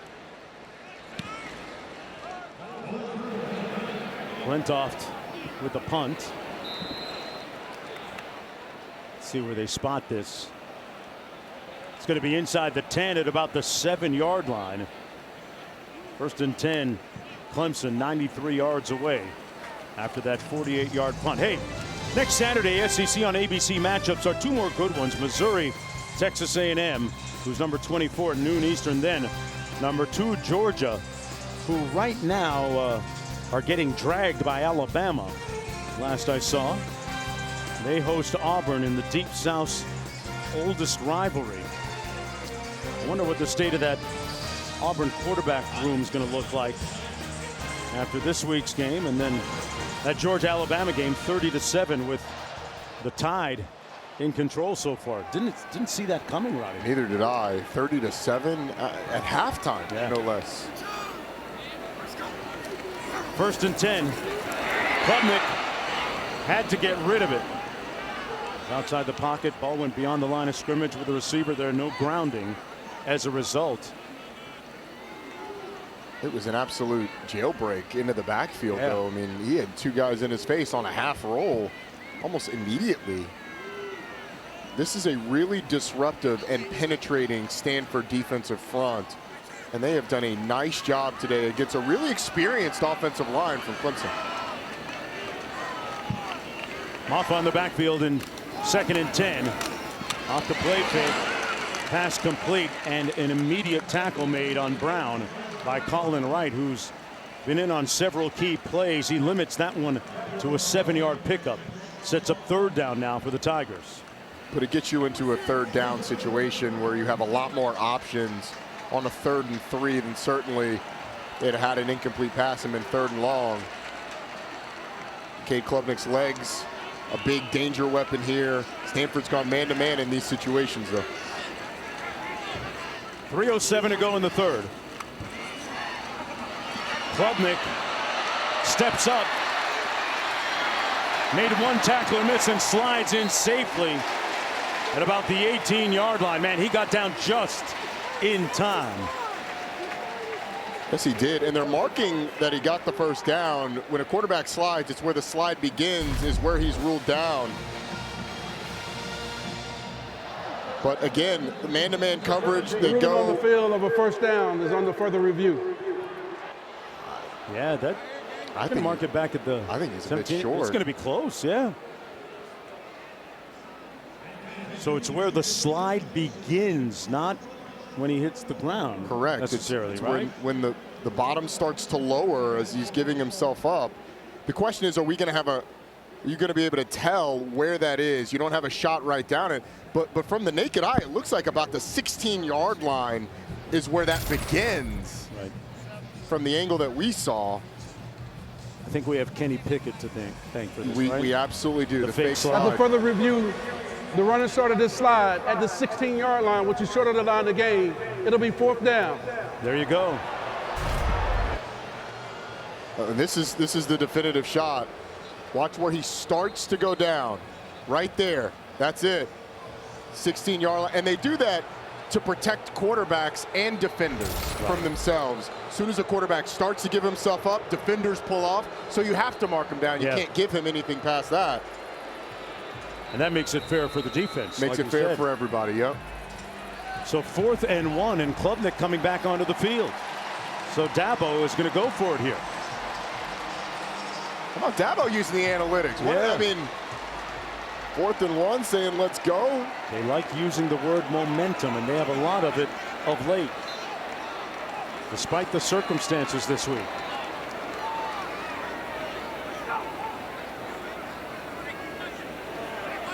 Might be just trying to draw Stanford off sides. Play clock at 10. Remember, the helmet communication with the sideline shuts off at 15 seconds. And Dabo's going to burn one of his 3 timeouts. Let's check in with the studio. Timeout, Clemson. They're first.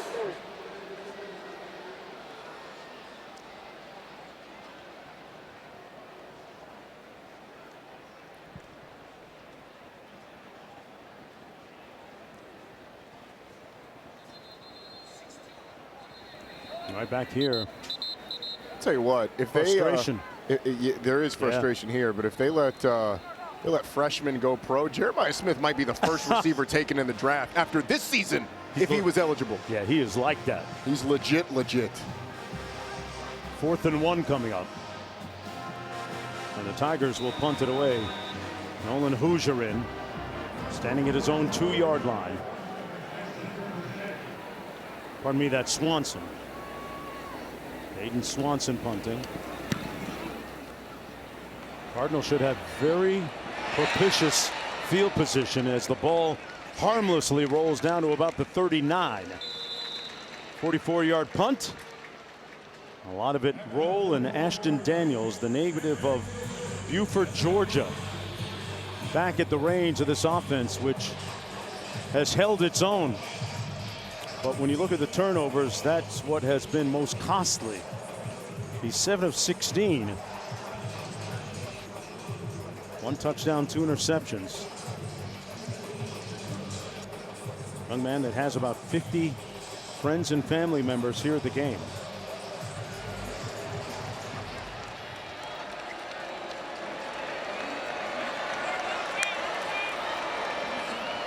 Pulls it out. Picked off by Woodaz. Right into his arms.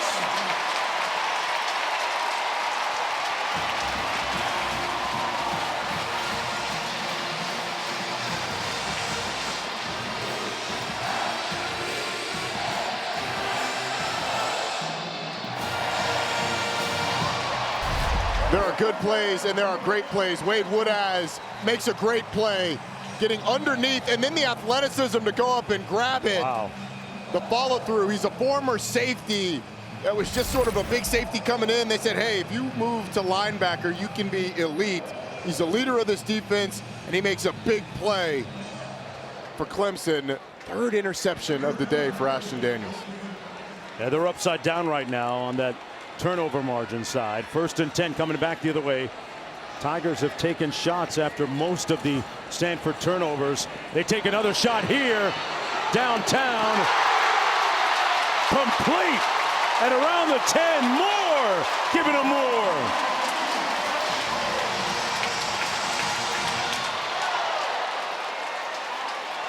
The fact that TJ Moore did this while being held the entire way down the field, it's the whole time, and he still concentrates and brings it in.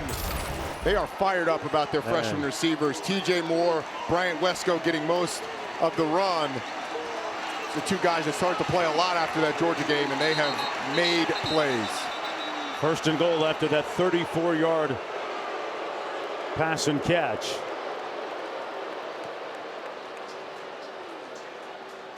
The ruling on the field is a completion. The previous play is under further review. Well, the good news is that gives us another chance to maybe get a look at that wonderful catch by Moore out of Tampa Catholic High School. They had each other at arm's length. Oh, there was a little bobble at the end of that. There was a little bobble. And you have to survive when going to the ground. You have to survive the ground with the catch. And if he regains control and he's out of bounds, then that very well could be an incompletion. When he hits the ground, does not maintain firm control, then that's not surviving the ground with the catch. And normally if you're in bounds, there's no problem. You just regain it and you're in bounds. But as you're sliding out of bounds, you don't regain that control until out of bounds, then it's an incompletion. So a good review by the replay officials. Throwing out some facts there, partner. Pertinent ones. Ball appeared to be moving around a lot. Did. I would imagine that this is going to be overturned and come back as an incompletion because of the jostling that happens. It's caused when the ball, or when TJ Moore hits the ground. How would you like to have had to sort it out, that call last night in the Miami-Virginia Tech game? ACC Replay Center has been busy this weekend. Yeah. Putting in overtime. 1st and goal coming up if it stands. We were still talking about the call last night earlier today. Yeah. A mass of humanity in the end zone, and they took the touchdown off the board. They reversed the call. Came from the ACC Replay Center. After further review, it's ruled an incomplete pass. It'll be 2nd down on the 43-yard line. You called it, Roddy. And the crowd's upset, but it's the right call. Yeah, by definition. By definition, you have to survive the ground with the ball. You don't have firm control, or it's not ruled a completion unless you do that. And he has control there, but it doesn't survive the ground. It starts to jostle around, and he regains control, but he's already out of bounds. You can see the laces and the Nike logo moving around. That ball's moving. So it'll be 2nd and 10 back at the 43 for the Tigers, whose routine was disrupted this week.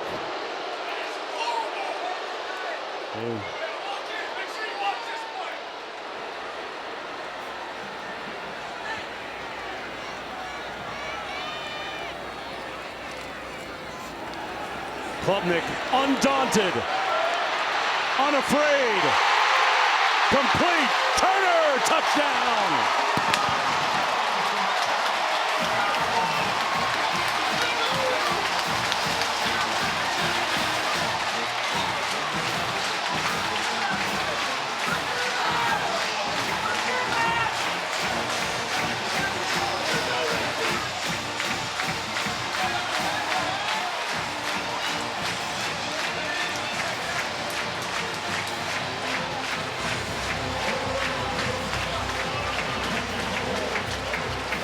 Boy, the unbridled confidence of that guy right there, Klubnik, really speaking loudly right now. Right after the disappointment, Roddy, they come back with another shot. The extra point good. And speaking of shots, Roddy. These are not the fun kind. He takes an absolute hit, delivering to Cole Turner down the field. And there's nothing like, after taking a big hit, watching the arms of the officials go up in the air. The confidence of Garrett Riley to dial up another shot. Get Cole Turner with a full head of steam up against the safety.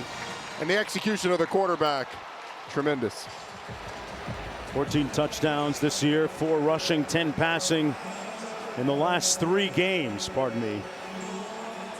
You know, talking about their routine, we saw and documented how they entered the stadium on different buses in a different routine that was impacted by the inclemency of the weather this week.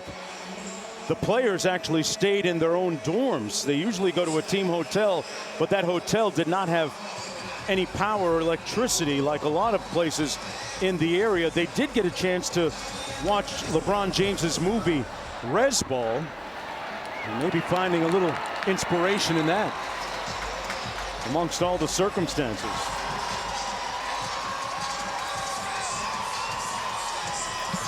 This is homecoming weekend. The hurricane took us out in just a day, so you know it's pretty sad to see all of our hard work kind of all over the ground, but you know at the same time we're thankful that we're safe.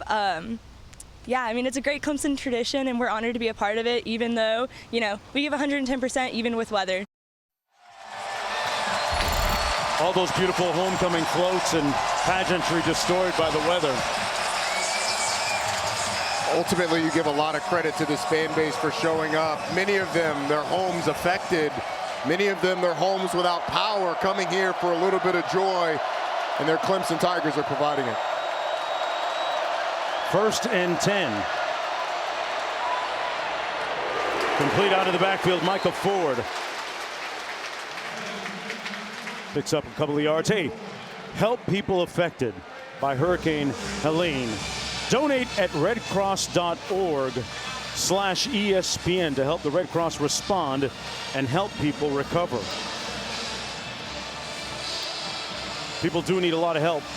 Yes, they in the do. Southeast in this area. Our hotel is still without power. I got a flashlight in my bag I'm going to use to go walk up 4 stairs without the elevator working. Daniels completed about the 34 to Mosley, working against Terrell.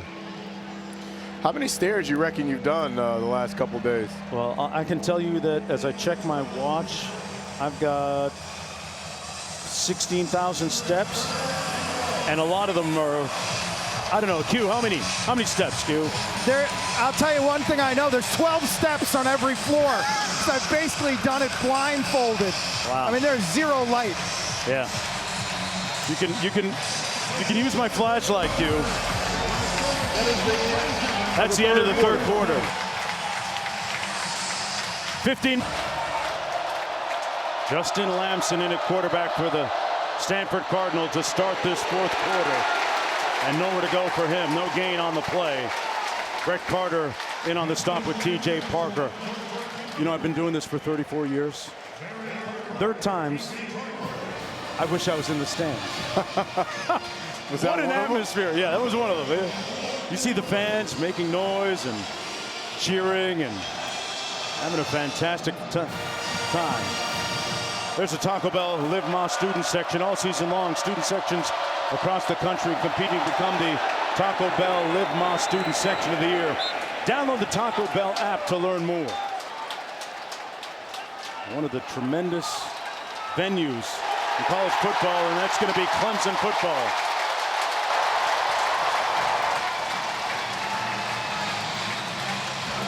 They didn't make it on 4th down again.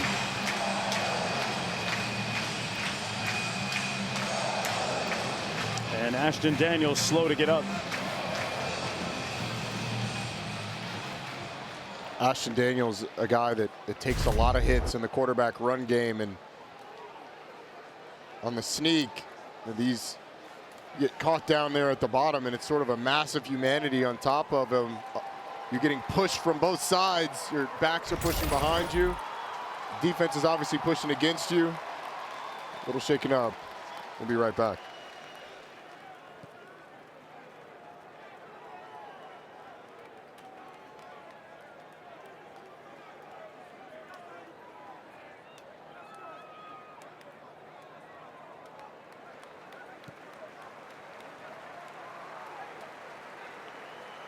Number 14, Ashton Daniels, shaking up all play.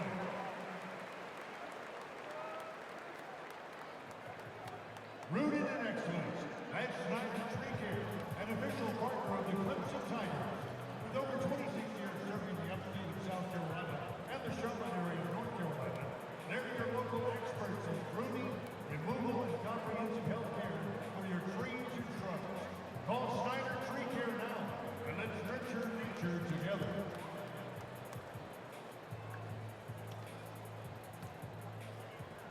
It's now time for a connection game, brought to you by Upcountry Fiber.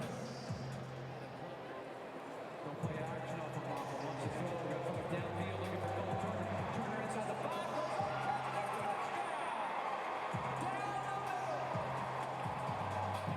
That was the connection of the game, brought to you by Upcountry Fiber.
Not a positive sign a moment ago as we went to break. Ashton Daniels heading into the tent to be attended to by the Stanford Cardinal athletic training staff. Clemson ball, first down and 10. From the 45, wide open down the sideline. Wesco, touchdown Tigers.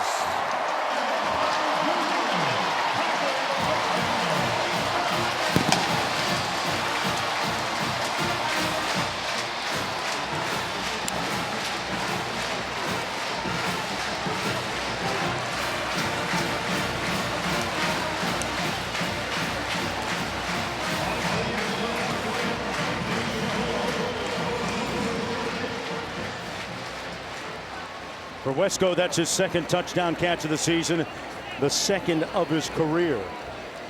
The precocious, talented freshman. Extra point is blocked.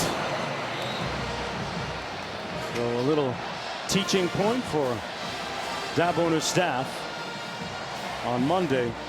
A moment ago, Q caught up with Coach Sweeney. Use the word momentum this week. Is that evident tonight or not? Yeah, this half we got it. Really great job coming out on the opening drive and getting some points, especially answering after they scored right there. And then, man, creating a turnover. Really disappointed. We slid too early. That was a costly mistake. We overcame it. Defense, got the turnover. Man, we hit some big plays. They're challenging us, and we're challenging them downfield. Great play by Cole Turner. Just playing a little better defense this half. We need to finish this fourth quarter. Thank you. Thank you.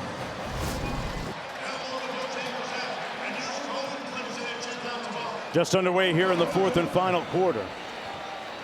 Cade Klubnik all smiles right now after his offensive unit has really started to find its rhythm. Let's check in with the studio.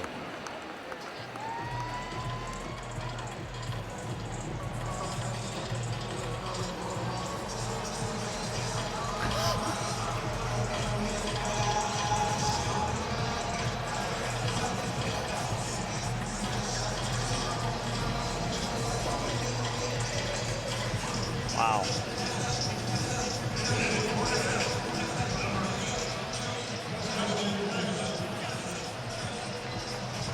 It's going to be interesting to see what kind of consequences emerge from that game if Alabama should hang on. That's going to be Ford, stopped up at about the 29-yard line. You know, we think about the SEC. What about the prospects for the ACC teams and the new 12-team playoff? Well, you got two clear contenders at the top in Miami and Clemson, right, and they don't play each other during the regular season, so their first meeting could be in the ACC championship game. I think if you're an ACC fan, the dream scenario is that Miami's undefeated, Clemson's only losses to Georgia when they meet, and then you've got the prospect of two teams making it as things kind of clarify themselves in other conferences as well. Alabama clearly, at this point, the best team in the SEC. I guess Texas has an argument. Yeah, top 4 seeds will have a bye week. The other 8 will play on the first weekend. False start. Offense, number 55. 5-yard penalty. Second down. Look at the new 12-team college football playoff. 5 highest-ranked conference champs receive automatic bids. The 4 conference champions, seeded 1 through 4, first-round buys. That's what I alluded to a moment ago. Seeds 5 through 8 get to host those first-round games. Option into the boundary, nowhere to go for Chris Davis Jr. Barrett Carter making a stop that mom and dad and sis would be proud of. They're in attendance here. Barrett Sr., Alexis, his bride, and Kennedy, his sister, in the middle. Why are they looking so worried? Game's under control so far. Anytime your son or brother is on the field, yeah, you live every single play with them, so they're locked in. 3rd and 13. Lamson sacked back of the 16-yard line. Mr. Carter there again.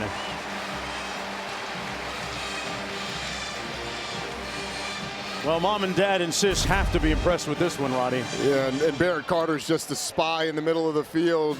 Nowhere to go for Justin Lamson. Barrett Carter brings him down, and they are loving it. Let's go down to Q, and the punt is blocked, partially blocked by the Tigers, and the ball dribbles harmlessly to the 35-yard line. Let's go down to Q. Roddy and I spoke with Barrett on Wednesday.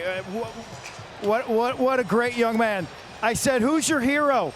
Said, my sister Kennedy is my hero. I just want to see her happy. I want to see her smile.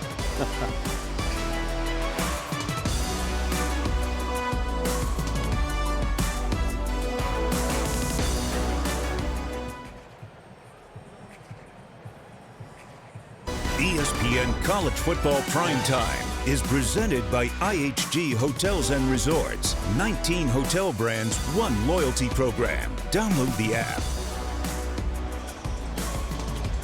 Somebody buy Little Man a set of turntables, would you? I want to see him spin. I mean, I could just see him in front of thousands.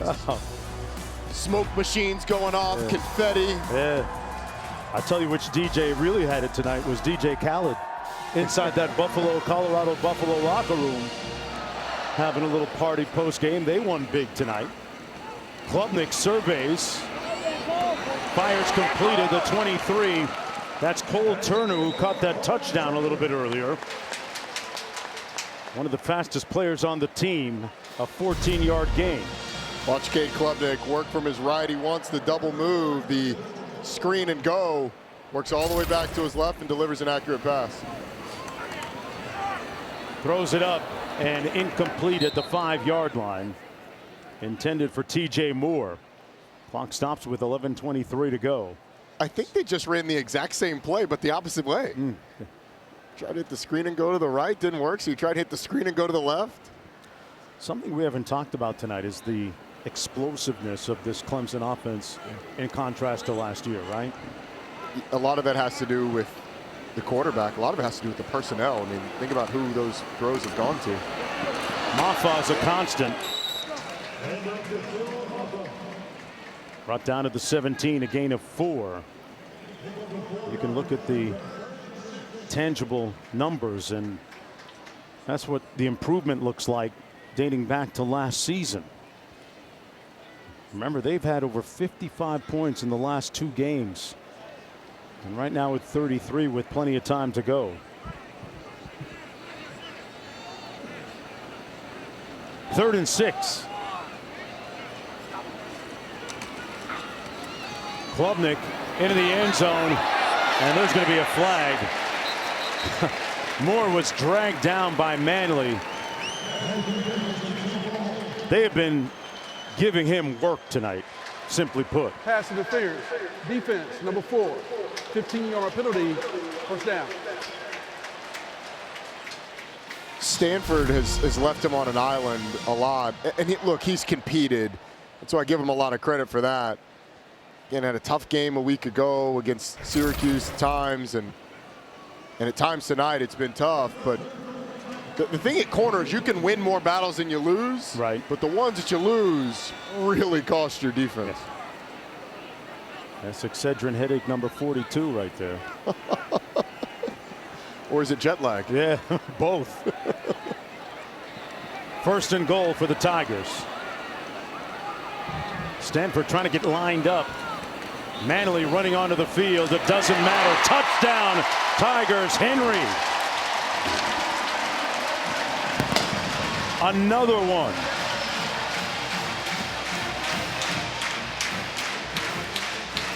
Olsen Pat Hendry. That's his first touchdown catch of the season.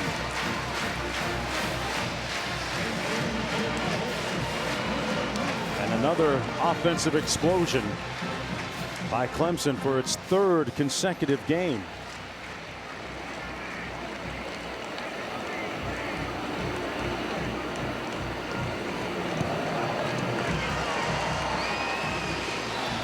(40-7). Is Clemson back? Are you buying or selling stock in them?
Welcome back, everyone, to Memorial Stadium.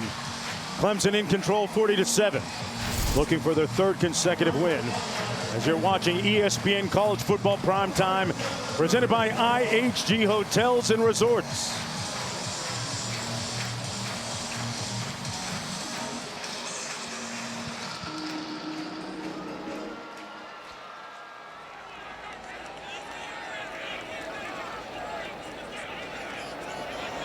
Clemson with almost 480 total yards of offense. Cardinal ball, 1st and 10 from their own 25. Time now for our drive recap, covered by Geico. And Klubnik can take some hits. Looked like they hit the decal right off his helmet, but he delivered a strike for the touchdown. And in the second half in particular, Roddy, the offense seems to be clicking better. What do you see differently? Look, number one, they've hit their shots is the big thing. They've gotten some PI calls, but they've hit their shots. They created a turnover, and that big M word that Dabo keeps using, momentum, has really been on their side. They have played confident, and it felt disjointed in the first half. It has felt anything but that in the second. They're outscoring Stanford 20-3 in the second half. Mosley with the catch and run. Pushed out of bounds at about the 47-yard line. He picks up the first down. Keep in mind that quarterback Ashton Daniels, as Quint reported from the sidelines a moment ago, has been taken into the locker room with an apparent ankle injury. Hope that young man's okay. You hate to see it. A guy from Beaufort, Georgia, some 87 miles from Memorial Stadium here in Clemson. Basically a home game for him. Yeah.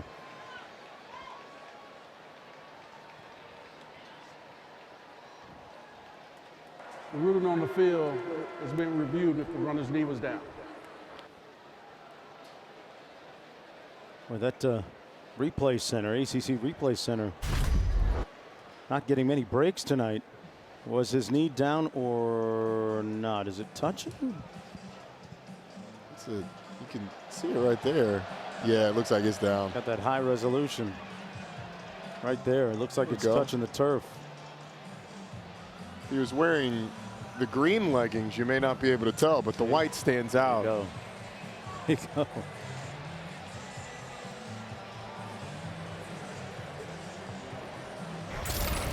Q, I'm curious, what's the field like after all the moisture?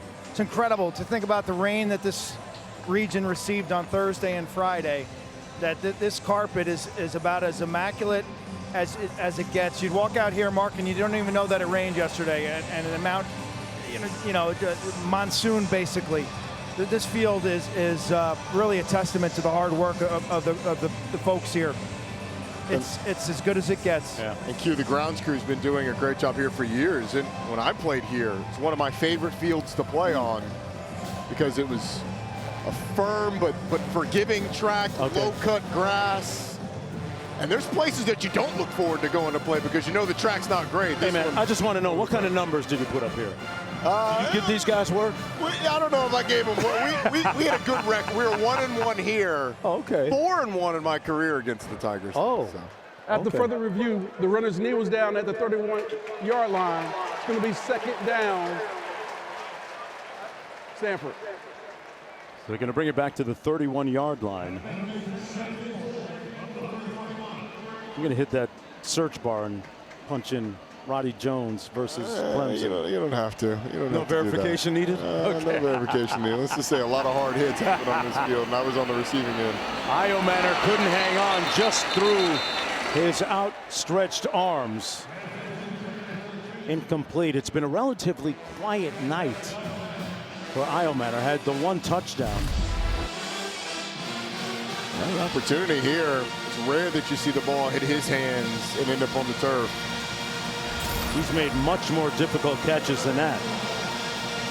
2 receptions for 24 yards and a touchdown tonight. For the native of Medicine Hat, Alberta, Canada. City about an hour and a little bit southeast of Calgary.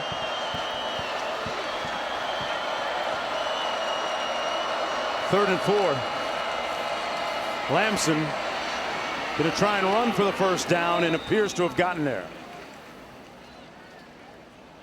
At the 35-yard line, it'll be first down and 10. Hey, here's your Week 6 ACC Network football lineup. Begins next Saturday at noon with Boston College against Virginia, then Stanford against Virginia Tech We'll cap the night with Duke taking on Georgia Tech at 8. Each game also available on the ESPN app. You can watch anywhere. So Duke, Georgia Tech, your alma mater next week. Duke with a big win over North Carolina by 1 point at home over the Tar Heels.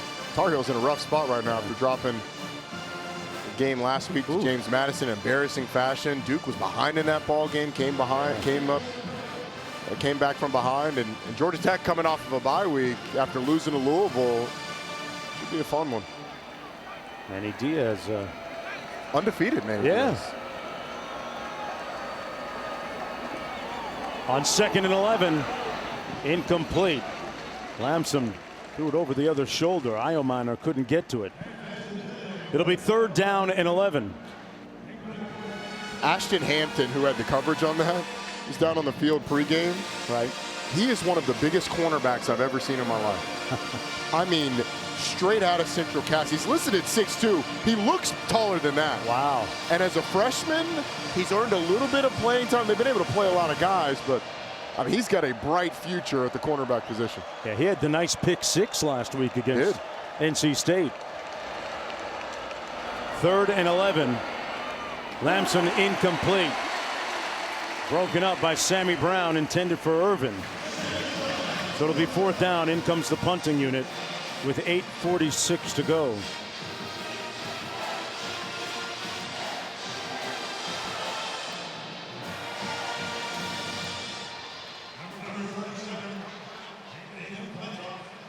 Lamson, the Syracuse transfer, on the sidelines now after that incompletion.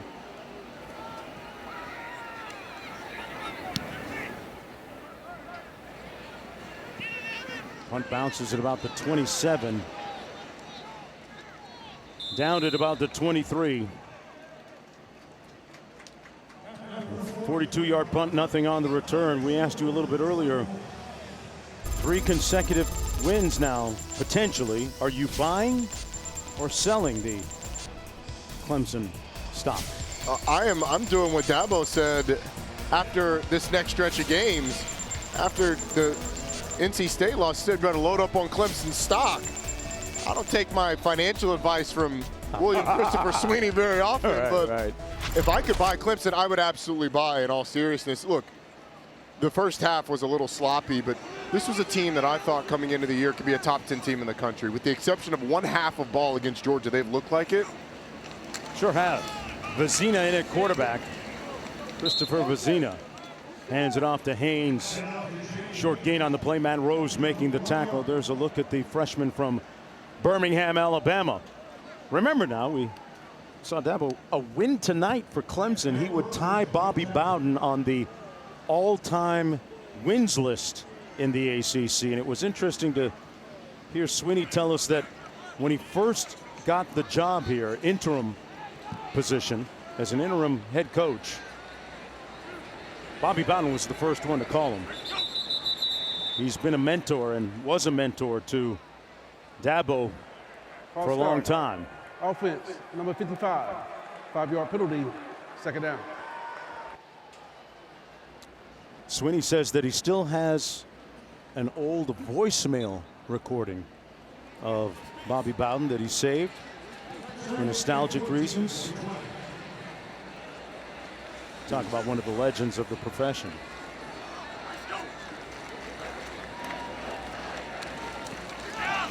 Nice tackle on the play by the Stanford defense, Matt Rose. Really cool to hear Dabo talk about the impact that Bobby Bowden had on him and what it would mean to pass the legendary coach on the ACC wins list. You know, Dabo obviously worked under Tommy Bowden when he first got here, and it was through that he developed that relationship. And as you said, Bobby Bowden told him that all the Bowdens were rooting for him when he got the interim job. Yeah, great gesture. Haynes brought down about 6 yards shy of the 1st down. Dabo also mentioned Gene Stallings as a person of great influence in his life, former collegiate coach at Alabama. Now in his 17th season on the sidelines. Wow, time really flies. A couple of chips later. It does. It's weird to look at that because that interim game, when he first game as the interim coach, was against my Georgia Tech team, which just lets me know that I've been out of the game for a long time. But what he has done, he's transformed the face of this entire university through the success of the football program.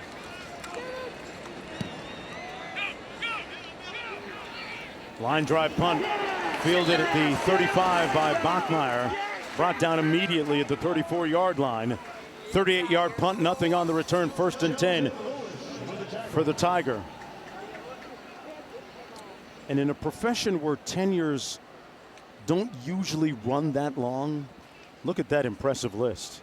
Yeah, it's incredible. Kirk Ferentz, Kyle Whittingham, Mike Gundy, Troy Calhoun out there at Air Force, Dabo Sweeney, and Mark Stoops. A type of longevity. I mean, think of the lives of head coaches a lot of times. Yeah. They move their families. And Dabo's been here longer than that. He was on staff for a number of years before becoming the head. So, been some greats come through the doors here. I think about Danny Ford, former Clemson coach here back in the day, and under 6.5 minutes to go. That pass incomplete by Lamson, intended for CeCe. You know, there's so many great places to visit while you're here in Clemson, South Carolina. I'll tell you, the blackout really hit hard. The lack of electricity in the area. But the Esso Club is popping still? Was still popping. Of course it was. Your man's got there yesterday for a little bit. Did you really? Had to visit. It's an annual tradition for Mark Jones. Yeah. Staple. Got to the Esso Club, and I missed my my usual trip to Smoke and Pig for barbecue because of the blackout. Lamson. He's going to be sacked by Sammy Brown as we go back to the studio.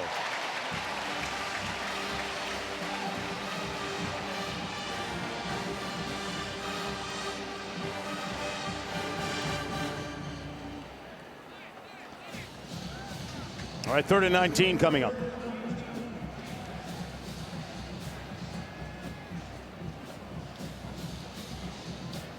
.5:45 to go. Mark Jones, Ronnie Jones, Quinn Kessenich down on the field. Chopping it up here, what has been a very dominant performance by Clemson. Certainly has in the second half, especially.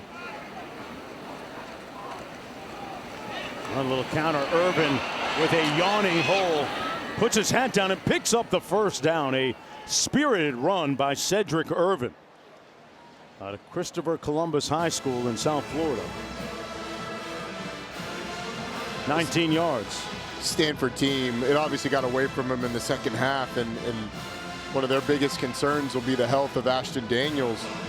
This is a team with so much young talent that although they weren't able to survive this environment, it's a team with a bright future that's only going to improve as they get more experience. Irvin going to be brought down behind the line of scrimmage. A loss of 2 on the play. Tyler Venables, the son of the former defensive coordinator here at Clemson, Brett Venables, now the head coach at Oklahoma, of course. 4:35 to go.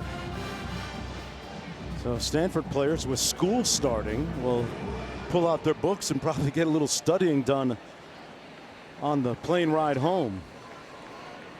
And you know, we were told that typically around the time of school starting, midterms, that's a tough time, as you can imagine, for a Stanford student athlete. Just ask our producer, Kim Belton. Lamson completes it to Iomanner, shook off a would-be tackler and makes it down to the 41-yard line. A lot of firsts for the Stanford program entering the ACC. Got their first conference victory last week up under the bubble in Syracuse. And Scorigami, the first time they've ever had a win or loss with that score, 26-24. Kudos to the research that went into that. Iomanner with another catch, trying to stay on his feet. And you know, I don't get surprised much by words, but Scorigami is a new one for your man here. Okay. I had never heard that until our crew sprung it on us. And the thing is, they sprung it on us as if we know what it meant. Yeah. Yeah. No idea. Had to have him explain it to me twice. Hey, it's Stanford influence. Lamson hands it off. Irvin. You know, my guidance counselor told me I needed a 1400 SAT score to get into Stanford. So I wrote it twice, got 700 twice, thought I could get in. How'd that work out for you?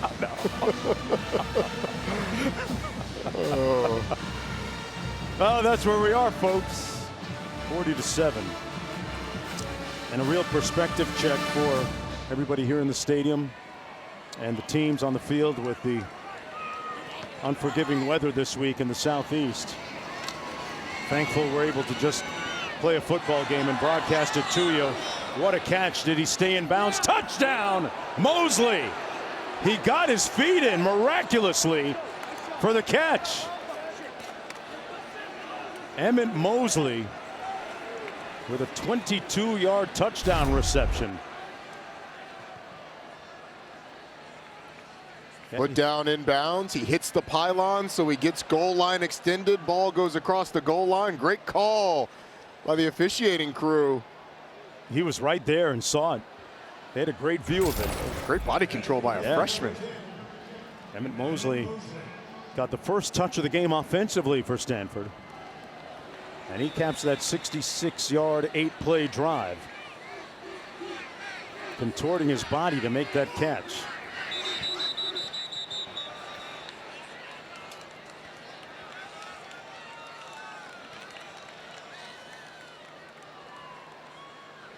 It's quite the timeout to be called on the extra point. Timeout, Clemson.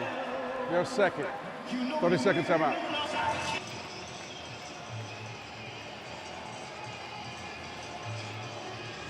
Dabo with one timeout remaining. One more look at that acrobatic catch by Emmett Mosley, the freshman. Absolutely tremendous. They're really excited about him, wanted to get him more playing time in this one. That was the plan coming on. And you mentioned it early on.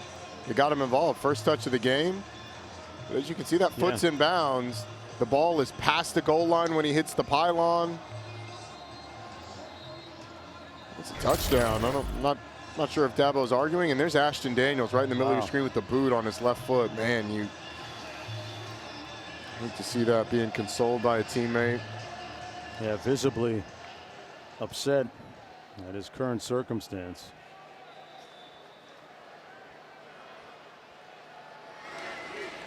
We pray that his relatives, some 50 deep, and friends will be able to lift him up after the game. 40-14 now. In this battle between a couple of 2-1 teams. Miami undefeated in ACC play will travel out to Cal next week, and for the College Game Day has declared that they're going to be out there in the Bay Area. Great restaurant out there called Skates. I remember in Berkeley. Have to get out there to Berkeley and check it out. Yeah, you know I got Cali all covered for you. I know you do. Yeah, they great. From LA to the Bay Area. Come on, man. I'm your guy. Already know. 2:31 to go.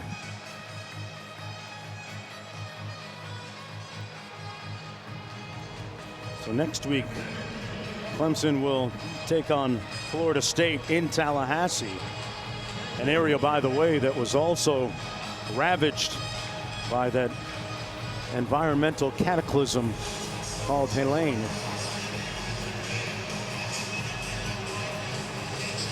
And then after the game at Florida State, they'll be at Wake Forest, and then back here at home against Virginia.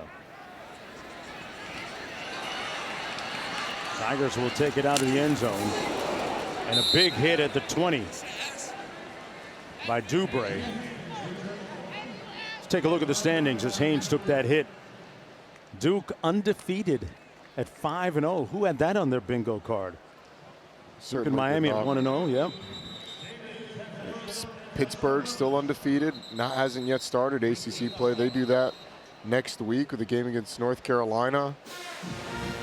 But Miami, that 5-0, miraculous 5-0 after last night. The Hail Mary initially ruled a catch, overturned upon replay, kept them undefeated.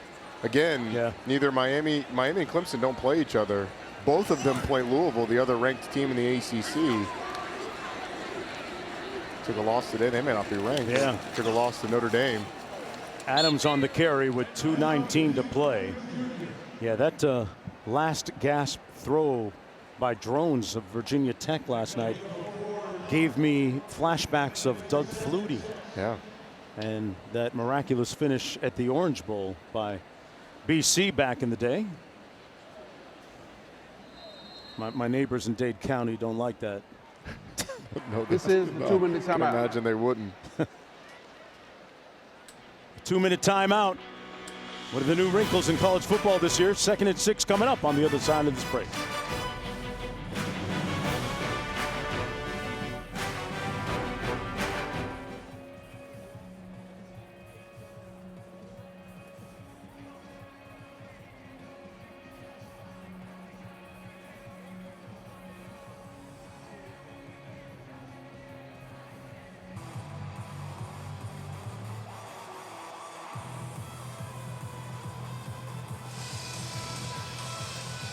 Back to the action with 2 minutes to go here in the game. And the Tigers with the football, looking at 2nd down and 6. Christopher Vizina in a quarterback in relief of Cade Klubnik, his night over a while ago.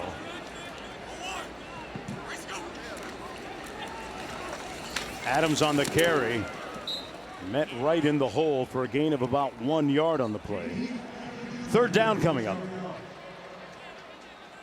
Rausto Ramos with the tackle. Talked a lot about the improvement of Clemson this year offensively. A lot of that comes down to the improvement of Clemson on the offensive line. And Matt Luke, the new offensive line coach, has come in. Long-time offensive line coach, well-respected former head coach, University of Mississippi. He's done a really nice job instilling some physicality in this group. Yeah, great point. 3rd and 5. The offensive line making a yawning hole for Vizina on his way to an 11-yard gain. 1st down and 10. I think the biggest thing, and we talked to Garrett Riley about it, we talked to Dabo Swinney about it, the biggest thing that he has brought was an attention to detail about every little thing. I mean, a guy who sat in the head coach's seat has obviously coached some great offensive lines at Georgia and then prior. Guys like Laramie Tunsil at Ole Miss. He's got that offensive line rolling. Yeah, coming into the game tonight, Roddy, they had not given up a sack. And he has been a big part of that. You can see C.J. Spiller over his left shoulder. See running backs coach here. We see a great back in his own right. Those two kind of coordinate to cooperate, developing this run game. And I'll tell you what, Clemson has not been known for its offensive lines, even through their great run. It's more skill position, but this offensive line, the experience of it and the connectedness of it, it's been impressive. Gave up only 1 sack on the season so far. Bucky with the tackle on the play, and that should just about do it. On homecoming weekend, the Clemson Tigers get the win on an abbreviated homecoming.